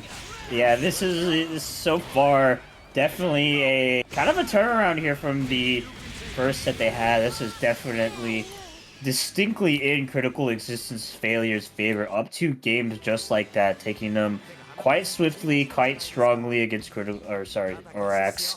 But yeah, I mean, last time around, it was Critical Existence Failure really digging deep, really trying to make that comeback happen. And the first game they took actually was a perfect, and 4th game dominated the Failure, but it was that 5th game that came down really close to the wire. So I'm wondering if the reverse is gonna happen. I wonder if Orax is gonna lose 2 sets pretty convincingly, but win 2 sets convincingly and have a 5th really strong game. But we'll see. Critical Existence Failure, like I said earlier, definitely a huge momentum player, so he might be riding it to victory here. Yeah, I think what allowed CEF to, what allowed Orax to take a couple of those first games was the respect that CEF was showing him. And ever since then, we have not seen any sort of that here. So it is technically a great adaptation on CEF's part to not allow any sort of mix-up here. Oh, just going straight into the 2 and 4C.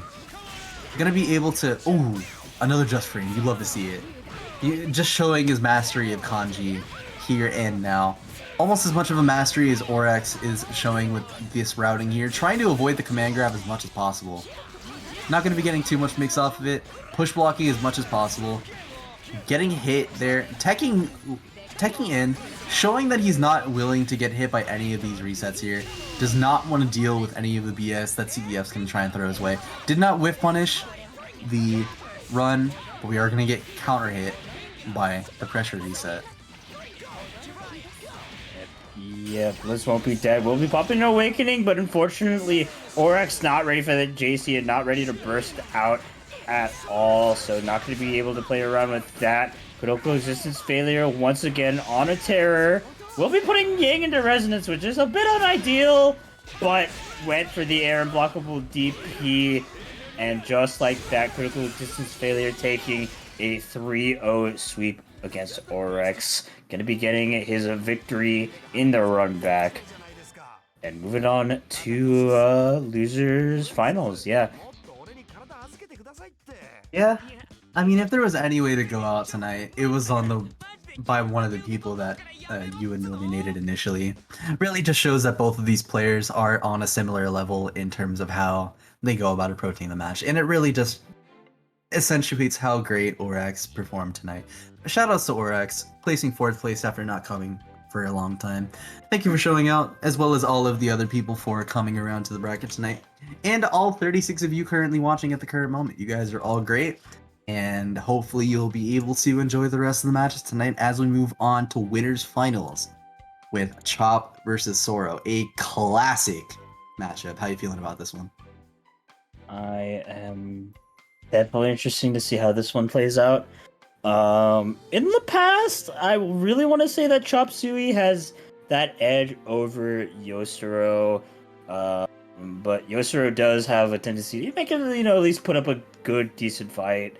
That being said, Chop Suey is on a different team, the Izoi Batista as opposed to the Izoi Chia, which is what they normally rock. So a slightly different matchup maybe will give Yosuro a bit more breathing room and an edge, just with Chop Suey being maybe a little bit more unfamiliar, or just the character matchup being easier just in general. So interesting to see how this one plays out, assuming that Chop Suey does stick with this team. But I mean, nonetheless, Yosuro definitely still has all the tools available to deal with like pretty much anything Chop Suey throws at him. I think it's just like Chop is very familiar with the player matchup and just how he plays, and has been pretty good about navigating around just like Yosuro's kind of like boldness and headstrongness, and yeah, just has been pretty good at defeating him in the past.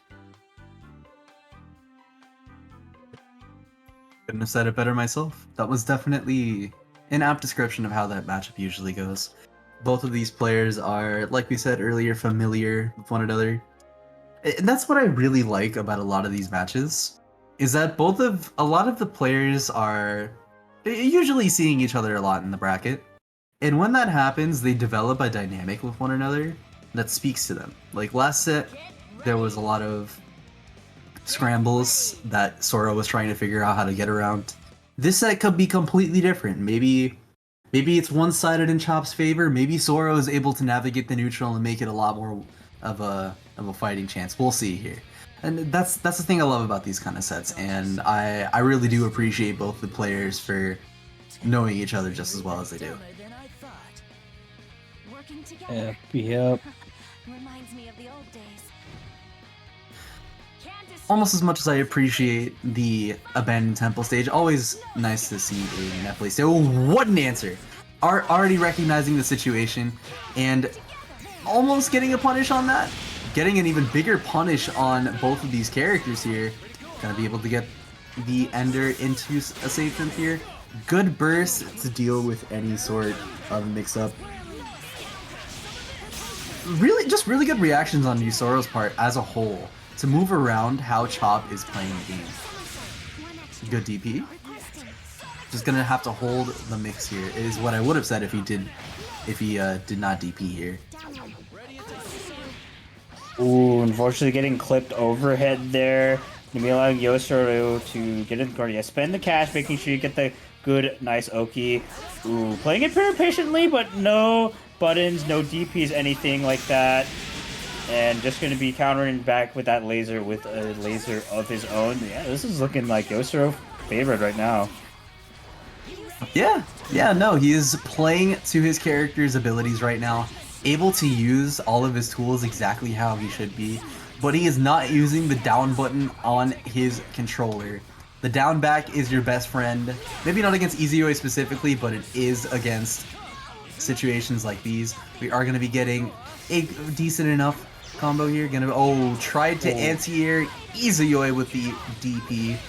Granted, he would have gotten the game off of that due to the confirm, but it didn't really make too much of a difference because now the health totals are even. The 10k? He did cut the combo short. Yeah, but Izuyoi can do 10k?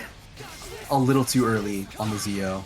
And, oh my god, he charged Zio twice and then pressed 5B. Interesting conditioning on that part.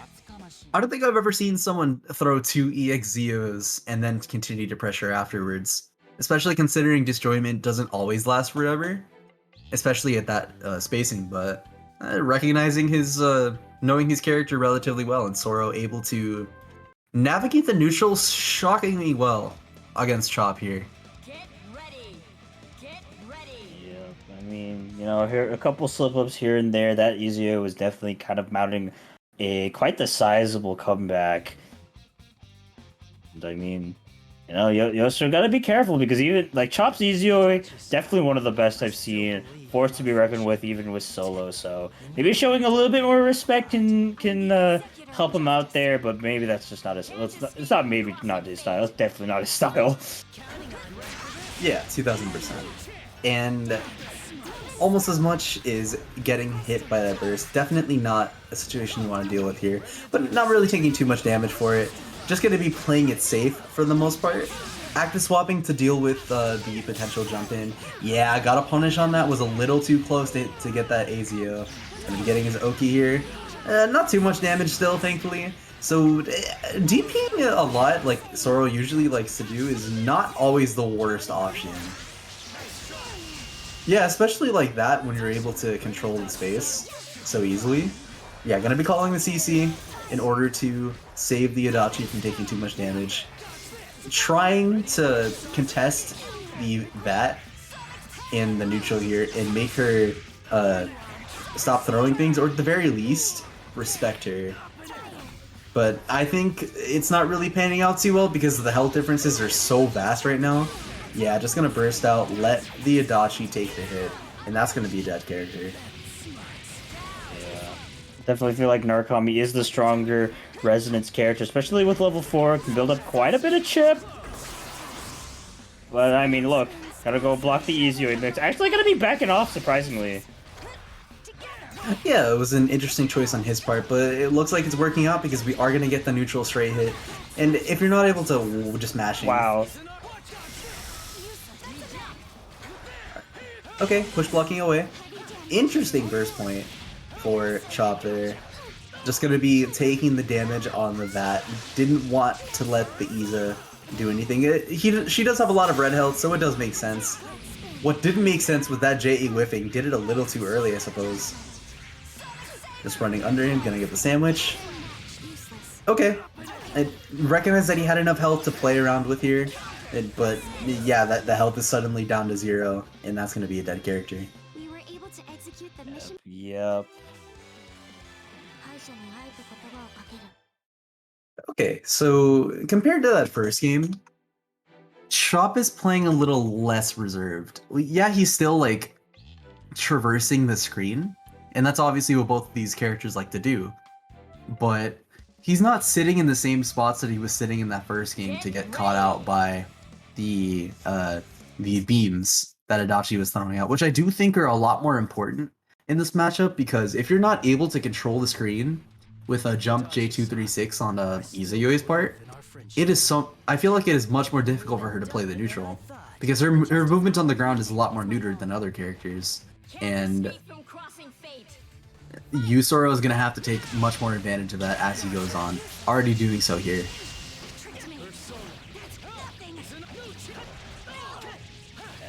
gonna be able to. Go ahead. No. Well, I was gonna say he's gonna get started in the corner. Unfortunately, Chop Suey bursting out of the situation. A nice DP out. Suddenly, Izue not looking so hot. Ooh, goes in for the empty air dash, empty low. God, that is. Why can you get so much mix? Oh, yo, low profile under the beam once again. Unfortunately, missing out on the Zeo card there, so not going to be as much damage as it could be, but still quite the good life total to be at. And starting out in what probably was going to be a sandwich, but just opted not to press the assist. Nonetheless, Yoshiro's still going to be running out most of this resonance by getting hit at the end. Like, I mean, it's Batista. You're not too worried if you get hit. Yeah. And because of that non-fear, he was able to go into the jump back there, recognizing that Chop is trying to play the throw game and not letting him do anything like that.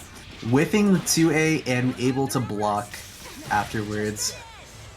This is what I meant in the beginning of the set. It's happening in a lot faster pace here, but both of them are playing to their faults so well. Chop showing us that he was willing to work around the spacings that Sora was claiming in that second game, and Sora not I don't want to say not adapting, because he was willing to put his foot down and react instead of playing preemptively, showing that he isn't afraid of anything that Chop is going to do. And if he's able to continuously chip him down like this may be a lot more different of a set than we were anticipating. Yep.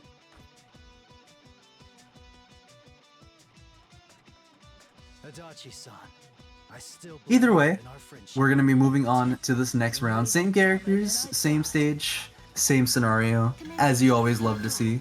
Just the player matchup being considered. We're going to be swapping to the VAT round start. Going to be getting hit by the Azio, jumping away. Not going to be able to get the confirm on the normal hit DP. But both, oh my god, low profiling it, but didn't punish. You got a freaking sandwich off that? God damn it, I hate Narukami, that's why I play him. This character do be out here. Almost as much as that Izuyoi getting that punish would have been out here. Yeah, just gonna be getting that hard baiting. The burst here did not want to get a full punish on that Azio. And that's gonna be potentially guess for character here. 4 bars on deck. Yeah, opening up high overhead, but going to be baiting that burst. We'll be saving the Narukami, which is pivotal, but Adachi... Actually, can he have killed off? I think, yeah, he actually can kill off this. Never mind. Unless... Drop? Yeah, okay. Was a little too far to actually get a punish off of it, but that is still pretty big to keep the character here. Is what I would have said if the character actually lived for longer than 10 seconds, but it's okay, because we're going to be getting the full confirmed Chop is OD. That was actually insane play, able to recognize the hit there, and clutch it out in this game for 2 apiece, folks. Yep. I mean, God. It's just like a set where one person, you know, they get their one big clean hit and they suddenly snowball the victory. That's just how they've been playing so far. Both of them have been struggling on each other's Oki and like kind of dealing with the other players' like offense, and it's been leading to just kind of, well, I mean, a character dies, your other character dies. It's like, well, damn, GG's. And it's been very hard for like one person to like come back from the brink. But like it's been on both sides, so this next game can definitely go either way. Yosura has done the same round start like 3 games. He changed it up a little bit, but his first action was still call assist plus Azio. I like the response from Chop there, using his surroundings there to recognize that Soro has gone for a similar mix-up every time he's done it, blocking the 5C2 and calling out the push block. It was not a TRM, but it still counts in my heart, and that's where it really is the biggest difference. Good stuff. Gonna be able to get the JC here. Not a dead character, but that's a guess for one nonetheless. Bursting on the Bizio, that is an unfortunate scenario to be in, but she did get the Batista out, and that was probably the main goal regardless of what happened. calling out all of the push blocks. Wow. Chop is not playing the game right now. Yeah, going exactly how as I predicted. 1 point of momentum leads to an absolute spiral into chaos, but Chop left here with a solo easy. We saw some work here in the first game. And yeah, continuing just to go in, making sure that Adachi can't do anything.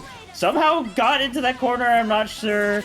But Yosuro definitely looking for that opportunity to get something. Going in a nice teleport. Unfortunately, not going to be a punish. Adachi looking quite low. Yeah, just going to be raw tagging straight into the Narukami. Let that Adachi heal in the back. Chopsui finally pop into the resonance. Gonna be getting the JA clip here. Gonna be hitting him again. So many small hits is making a big difference here. Not gonna be a dead character. Gonna run out of resonance as that happens. Just gonna be grabbing the character. Yusoro press something on wake up. This is suddenly a lot more even a game. Both of them just feeling each other out, trying to move around each other. Don't want to have anything happen. Slowly chipping at their health. This is a big hit. Not a dead character, but it's gonna be guess for one. Alright, gonna be playing it around, calling the resonance, just getting grabbed, and that is a reverse sweep on the Izuyoi. Chop clutching it out and securing his place on the winner's side of Grand Finals. What a set! Fantastic stuff to both of the players. Wow. Yep. Once again, showing off just how good that Izuyoi is. I mean, looking like that two relatively healthy characters taken down by one fly girl with a ponytail. Excellent work by Chopsui. He will be deservedly lucky into that spot to Grand Finals, but Yosuro isn't out of it yet. Still can make that run back, just has to defeat the one and only critical existence of failure.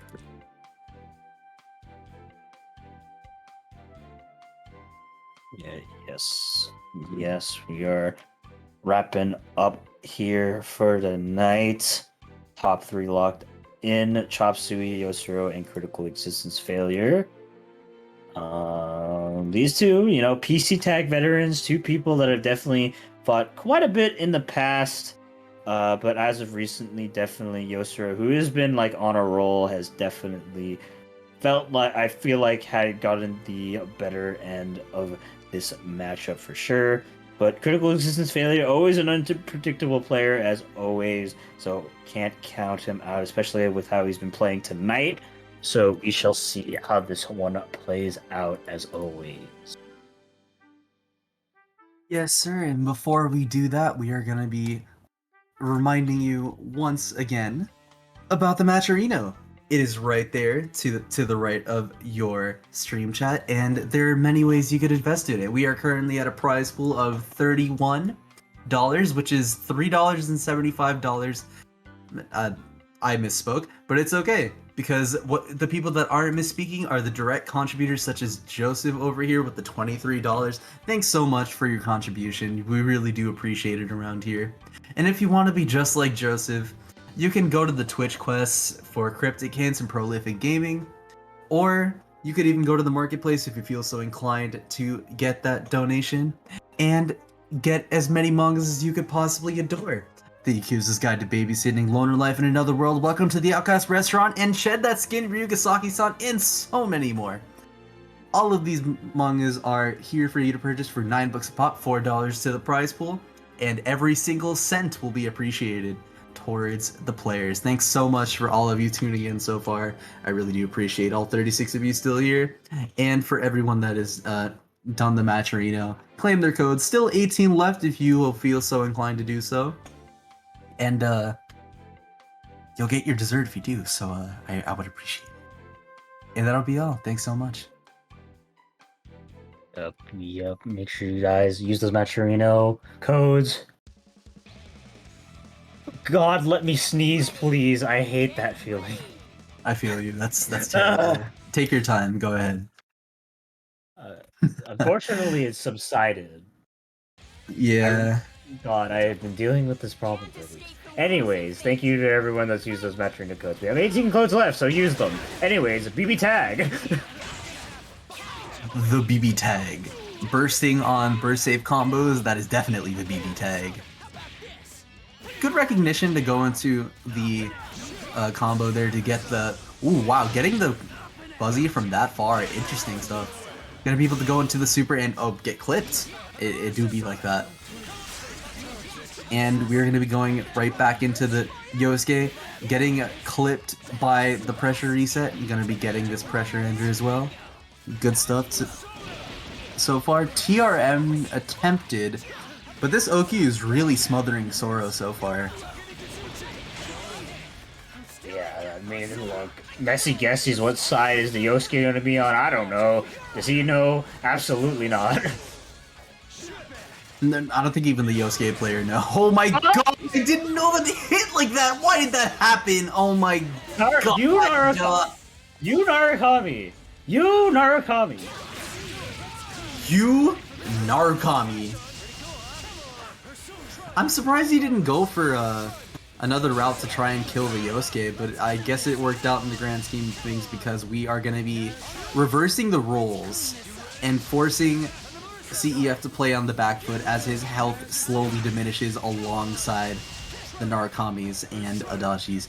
Both of these players on the brink of losing at the current moment, just like wow, dead character. Oh, and trying to match there. Yeah, critical existence failure loves doing that setup, and you see why. He's like uber plus. Yeah, just sitting in the corner, not letting anyone press on anything because he can just, you know, do something himself. It really just do be like that sometimes. You just gotta respect the Oki, and as a result, Soro is gonna be letting that first game slip through his hands. Definitely not anything close to a nail biter, though. I would absolutely say it was. Gonna be moving on to this next round here. Yep. Definitely, I mean, kind of showing some of the chaos that these two love to bring for sure. I mean, critical existence failure was hella popping off in the start of this match. Just messy guesses everywhere. Definitely the point where he was just like really held firm his momentum and spiraled into victory here. But we're right now, you know, playing a little bit of a scramble. Once again, bursting up. He's OD. He's so good. God. What was that conversion? Why was it so nice? Yo, nah, we've been complimenting everyone for their mastery of their characters today, but the CEF just showing that he has the most obscure awareness, and that makes his command grab even better. He just did it. Bro, my man's popping off tonight. Yeah, no, my man is hitting everyone with the fuck shit tonight, and it is making a huge difference. Good push block. Recognizing that the point character was facing the other way and is able to get out of the situation almost scot-free. Was that a punish? If that was a punish, then that was definitely a lot better for him. But was not able to... Wow, okay, I got hit there too. That was... JC? I don't even know how he got hit there, I'm not gonna lie. He just...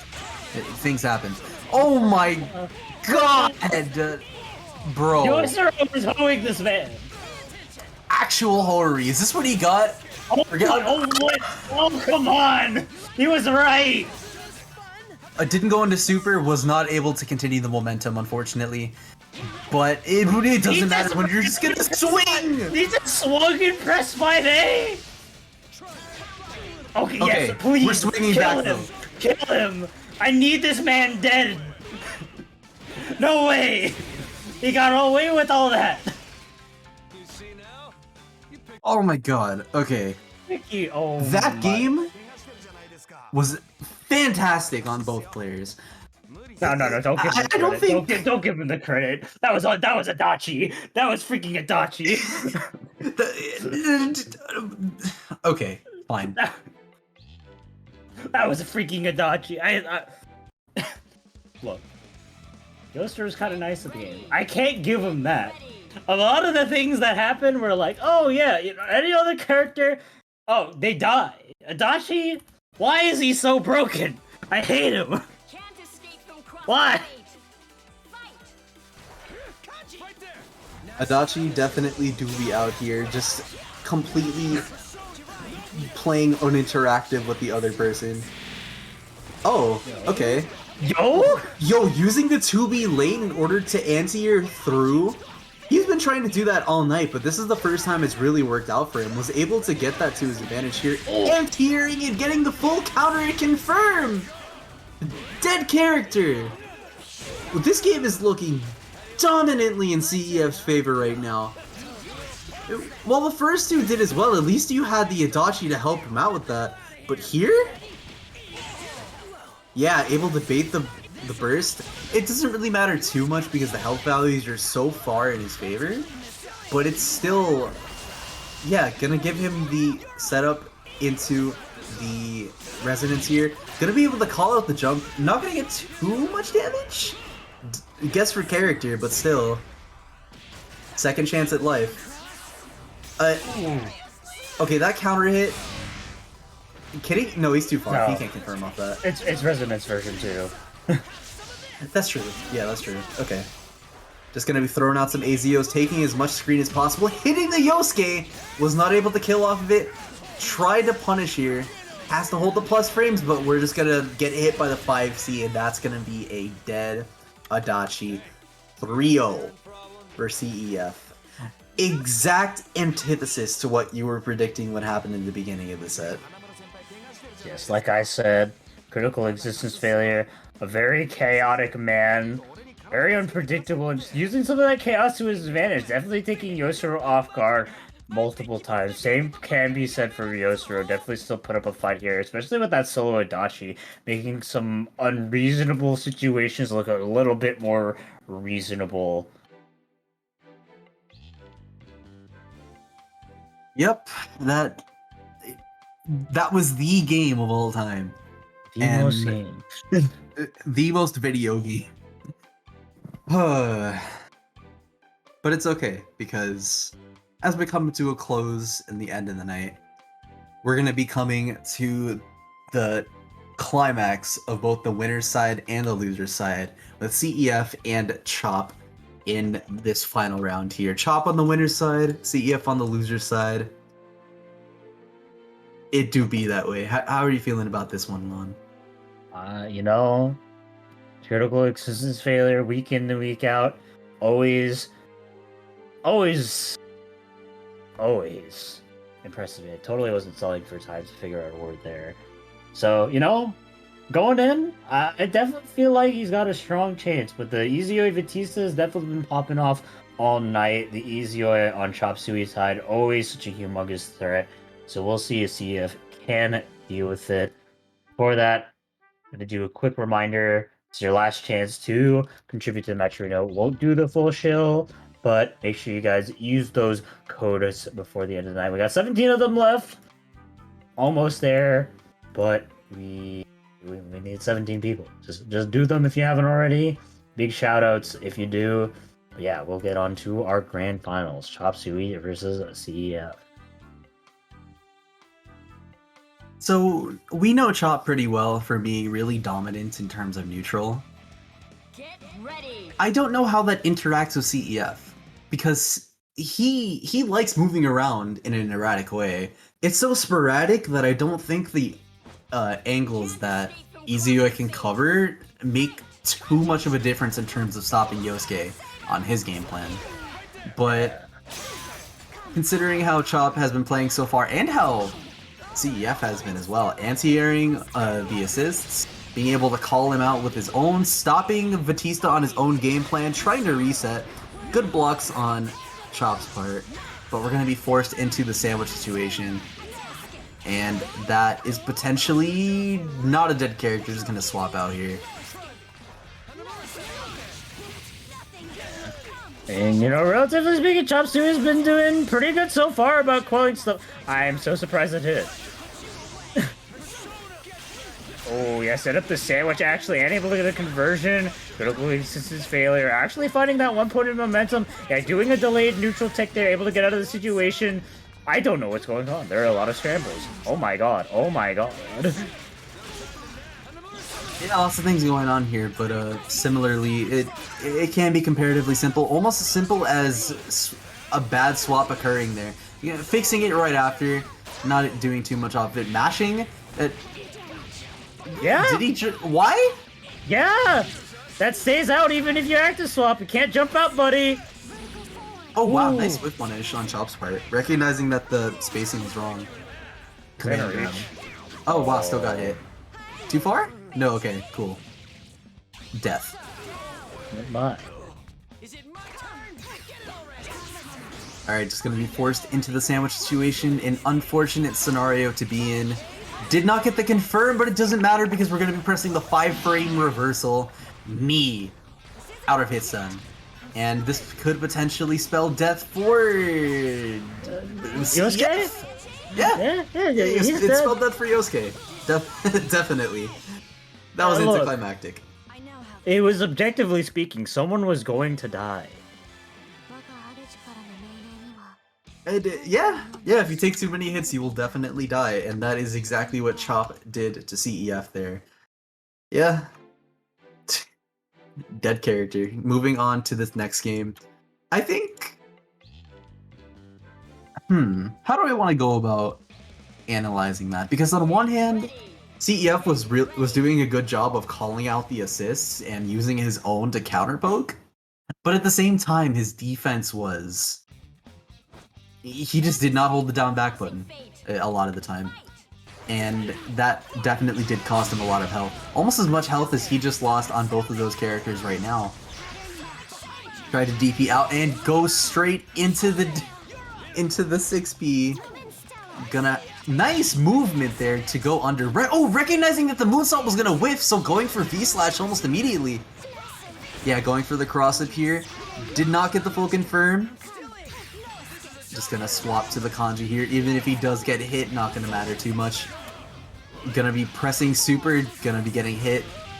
It's okay. You didn't really take too much damage from it. You are getting chipped down, but this is better than losing a character.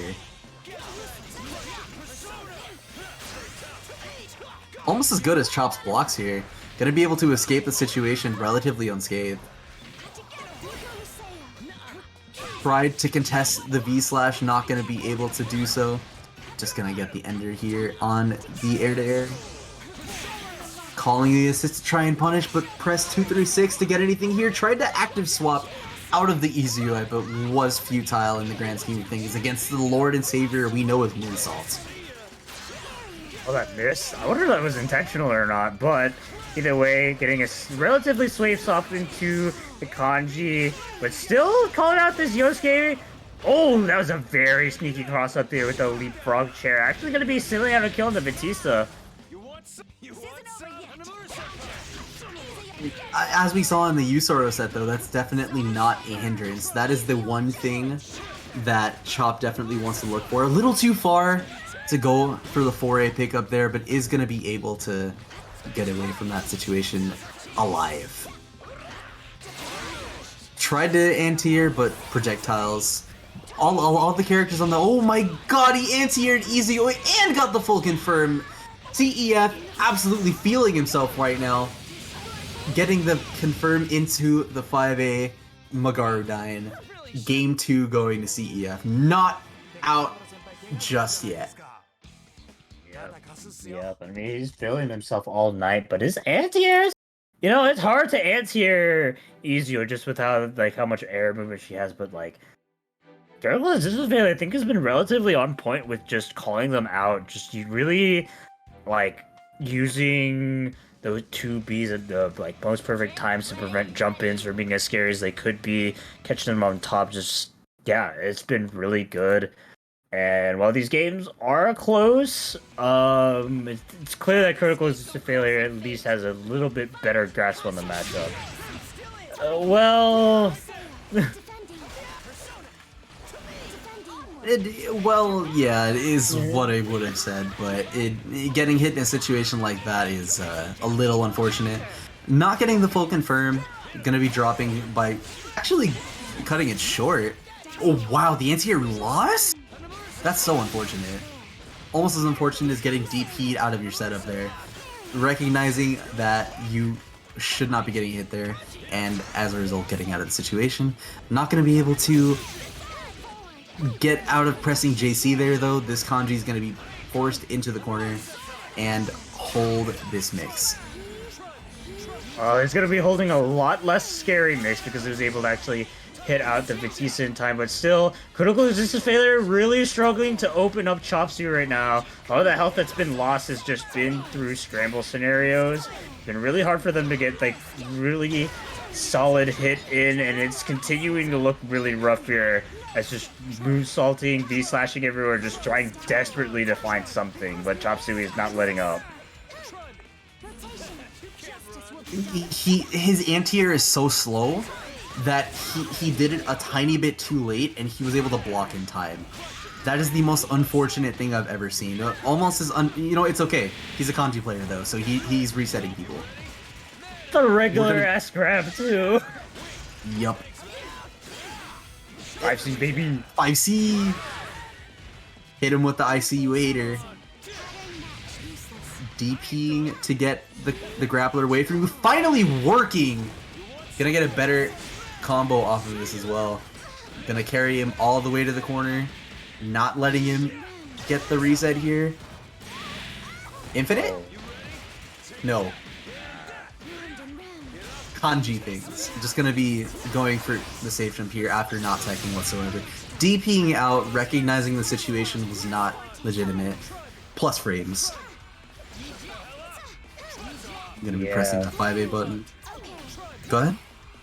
I mean, Chop Suey playing really defensively, wasting a lot of meter just to chip out the kanji, which, I mean, eventually ended up in a kill. Maybe could have been a better use of resonance, but I think Critical's failure, you know, just really take all that chip on kanji didn't pay off in the end, and run straight into the Batista. It's gonna be cashed out as super, not gonna do a lot of damage, but will be running out quite a bit of resonance here. Yeah, they're gonna have to do it the old-fashioned way. Probably 1-2 touch in there, depending on the hits on both sides. Okay, 1 touch now for Batista, even with her low damage. Yeah, this game is definitely going down to wire. 50 seconds left on the clock. Critical resistance failure still really struggling to find something with Yosuke on the brink of life right here. Literally a pixel, but finds the sweep. What a whiff punish. Able to recognize the hit there and get a capitalizing hit off of it. Tried to do something. I don't really know what he was trying to do. Oh, meter. We're spending it. We're building so much of it that it doesn't matter. But it doesn't matter how much meter you're going to build if you're going to get hit by a cross-up moonsault. DEF taking the lead in this set in a clutch fashion in that game. To make that solo Batista comeback happen, slowly whittled their way down to this point, but the power of the Yosuke ending up being a little bit too strong here. Chop Suey kind of on the ropes. 2-1 critical existence failure, threatening a reset. I think threaten is the best choice of words to describe how CEF is playing against Chop here. He's definitely being obstructed in terms of how he wants to go about things. As shown just how he got anything from the Batista. But the Batista getting a full confirm off of that, unfortunately not too much damage because he did have to end it early to keep it burst safe. But as we established before, a lead like this is all Chop needs in order to make something happen. Just going to be DPing out, recognizing the 5B hit. And sandwich time. The defense from CEF is on point though. Gonna be going into the command grab. No, Chop is not respecting the grappler. Gonna be getting hit overhead this time. Not gonna be able to do too much about it. Keeping it as burst safe as possible. Supering immediately. This is not gonna be a dead character. I don't sure think about even that? with the DHC. Okay. No, he's fine. Look. I was just gonna say, Mito, you've been... Fair enough, Oh. I've been wrong about that before. What I'm not wrong about is how... Hold on. All we're saying is, you'd lose all your channel points for the kill. That's all I'm saying. Okay, No issues. I have no comeback for that, I just gotta hold on.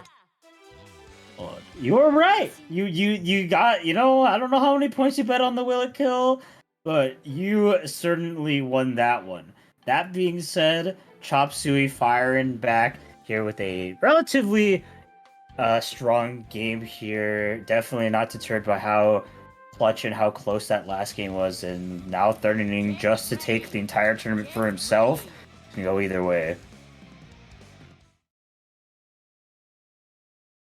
We sit back in the commentary booth talking about what their motivations and thoughts might be while playing, but there's really not much we can do because we're the ones sitting on the outsides, saying, "Oh, if I were Michael Jordan, I would have done this." Taking inspiration. Nah. Yeah, it's... Nah, hold on. If I said that, I would smack myself. I would actually smack myself. That is the cardinal sin of commentary, brother. No matter what the cardinal sin might be, the only sin that I am seeing is trying to whiff punish the Kanji after resetting him so many times. Gonna be able to get the Yosuke in and get the Yoki off of it as well. JA after an air dash. Interesting movement on CEF's part. We're gonna be getting the sandwich here. Forcing the push block out, not letting him do anything off of that. Gonna be push blocking away. And this is looking pretty good for CEF at the current moment. The health options are relatively equalized is what I would have said until he got in a hit like that. Wasn't able to get a full confirm off of it, but thankfully is not getting punished for his V-slash. Yep. You see, so once again trying to play patiently. Ooh, sniffing out the antsiness there with the DP. This is looking like a dead Batiste here. Bend the cross combo, going to Kanji, make sure that this robot girl is dead and dying in the floor. Chop Suey here. Left so easier. We've seen this Izue pop off all night, so this is definitely going to be pivotal. It'll be interesting to see how CEF wants to move throughout the screen here. They want to contest the same space, and that makes it difficult for either of these characters to really make something happen. Just gonna be V-slashing into the projectile. Already a character's dead, and this is suddenly a lot worse because Kanji easily does not have a good matchup against Izue. Especially considering the movement options that she has, as well as the way she can keep her out. Almost got the Astral, but not quite. Wasn't confident in the confirm. Just gonna go into... Around the world. Wow. Wait a second. Okay, that's not gonna kill. He's not dead, but that was shockingly long. I thought that was gonna drop several times. Yeah, but now it Chop just goes to show what gotta be careful about an Astral on their side, but does open them up. Not enough meter to kill. Wakes up here with the super. Damn, if he did the other one, that might have actually... Yeah, that would have been the game. This is looking really close. One-touch situation for both sides. Chop Suey just trying to avoid the Kanji in Rampage side right now, which I think is definitely going to benefit Chop Suey more, but the JC able to hit from that angle and critical existence failure on the brink of death. No fear. If no one got my back, Taki Mikazuchi got my back. Gonna be resetting the bracket against Chop Suey. Oh my god.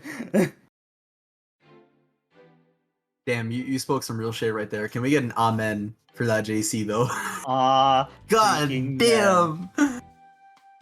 That was the most clutch you possibly could have been. Even if that was game one, it would have been clutch. But here, that was the best case scenario because now we're on to the next set, and you have a lot more room to work with.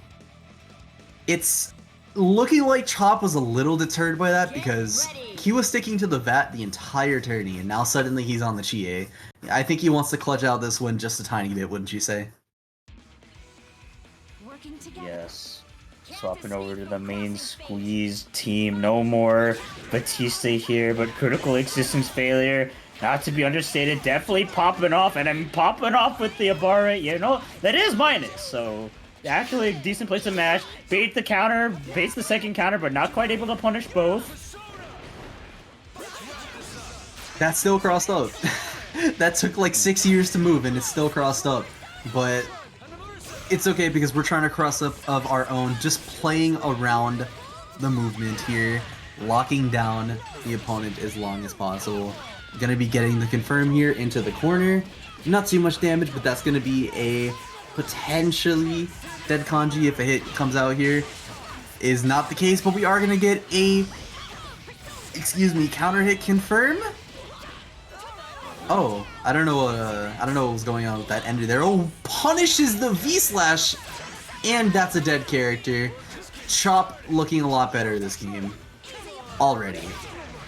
What a frame trap too. Locking him down, not letting this kanji play the game, not giving him any gaps to hold up any supers though. Push blocking away, getting the JB and resetting him to it. Super. That's a lot of damage. Not gonna give him any Oki, so that's gonna return him right back to neutral, and that is not where he wants to be. But better than nothing. And maybe he should have returned to neutral because that character is gone. But as kanji, I don't want to return to neutral. I want to be in their face.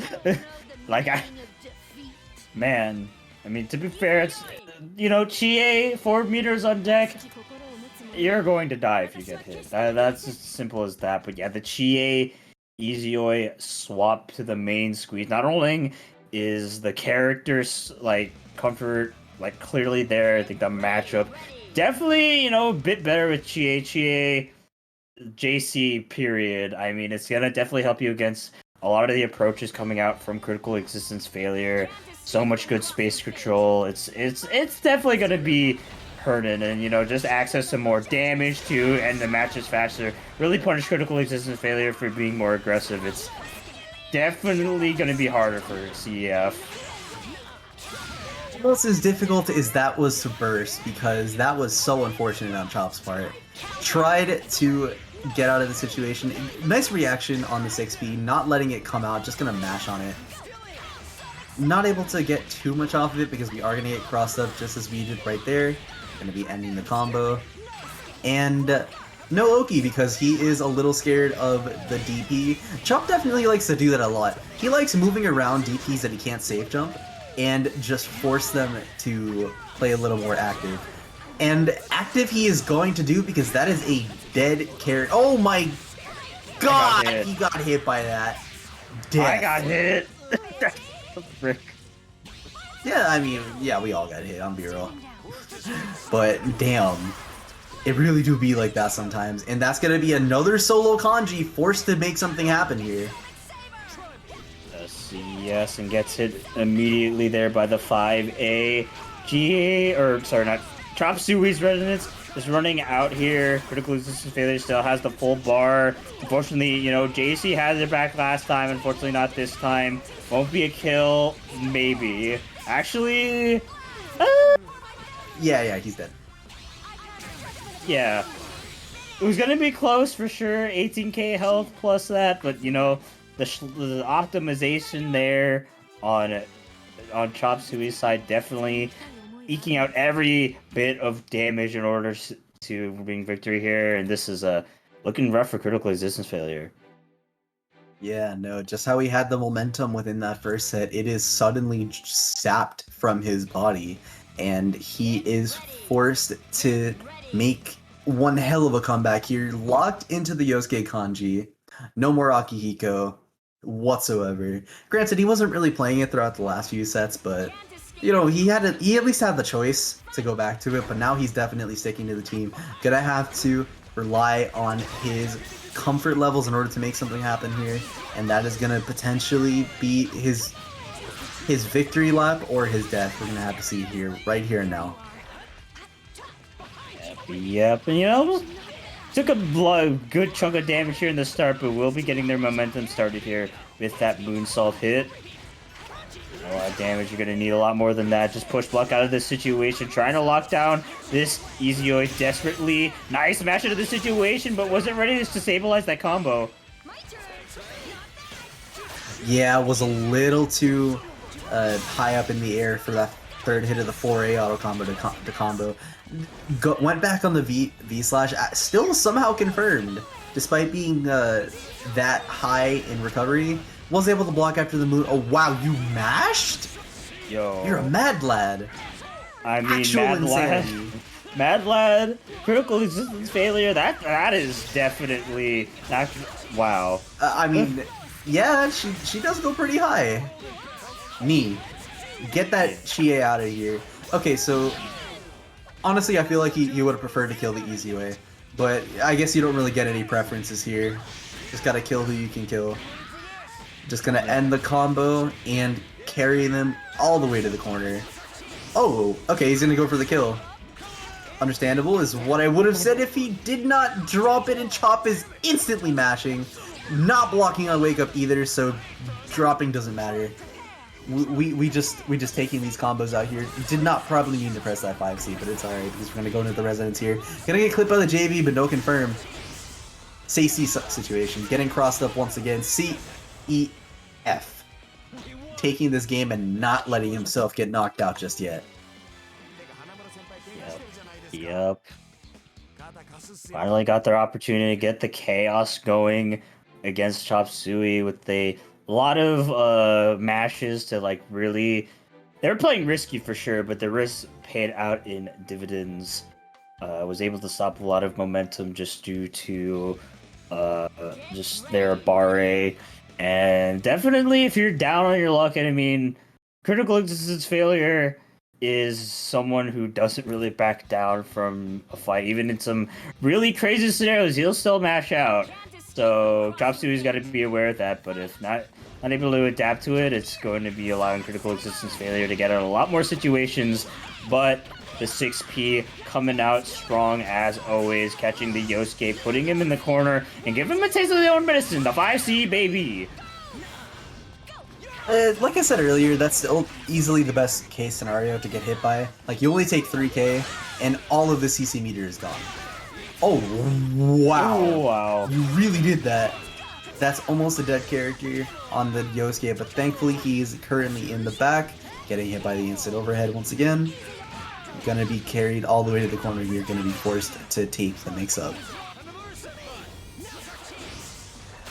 Yep, nice duck under the command grab. Once again, CF is gonna need to find that opportunity to get through the wall of meatballs and personas. Oh, actually confirmed the JP, woke up with a 5C! And critical existence failure gonna be needing to make a crazy solo kanji comeback in order to bring it out, and just DPs immediately and fizzles just like that. Chop Suey taking the W and taking the tournament here at BBTAG WNF episode 30. And what a set to end it off on. Whether it was anticlimactic or not doesn't really matter, because we already had one hell of a set to watch. And Chop clutching it out after a long, arduous battle to do so. Swapping to the main team in order to make it happen, and as a result, he's going to be taking the crown of WNF tonight. As always, thank you guys so much for tuning in. I appreciate every single one of you watching. Gotta give a shout out to our streamer, Ready30, for holding it down despite how inconvenient it could be for him at times. Master Cheap, your boy, for making the TOs of abroad look like newbies. And my fellow commentator, Lon Lily, for holding it down in the mic and helping me calm down after the Kiyomi situation. Real goat over here. Thanks a lot, guys. Yep. Big shout outs once again to you, Amito. Always a pleasure to sit with you in this commentary booth and talk about some BB Tag. Always a pleasure, no matter how cursed it is. But yeah, thank you also to our wonderful TO, Master Chief, for holding it down, making it sure, you know, that's a word, making it sure that the bracket runs as smoothly as possible. Always happy to have him here. And another big shout out to Red E30 for being our consistent streamer week in and week out. And I want to double shout out him. My man's is really sick. He is dying, and he still showed up and allowed everyone at home to watch the sick BB Tag action. So double thank you to him. And thank you to our viewers, all like, 40, 50, I don't know how many particularly showed up, but thank you for watching for no matter how long, showing up, supporting our scene, and thank you to our players for giving it their all in the bracket. Always a pleasure to see y'all. Give it your all. And yeah, I'm Lonely, and that's all I gotta say. All right, all right. Of course, thank you both to Lon, Lily, and Midori for holding it down on the mic, providing insight, analysis, and finding a way through the chaos. Well, somewhat throughout this bracket tonight. I know it's a crazy game that we play called BB Tag, but still, it is always a pleasure to have you both on the mic for this event. Shout outs to E30, as said before, powering through what he's going through right now to be able to stream for you all tonight, and hoping you get better, my friend.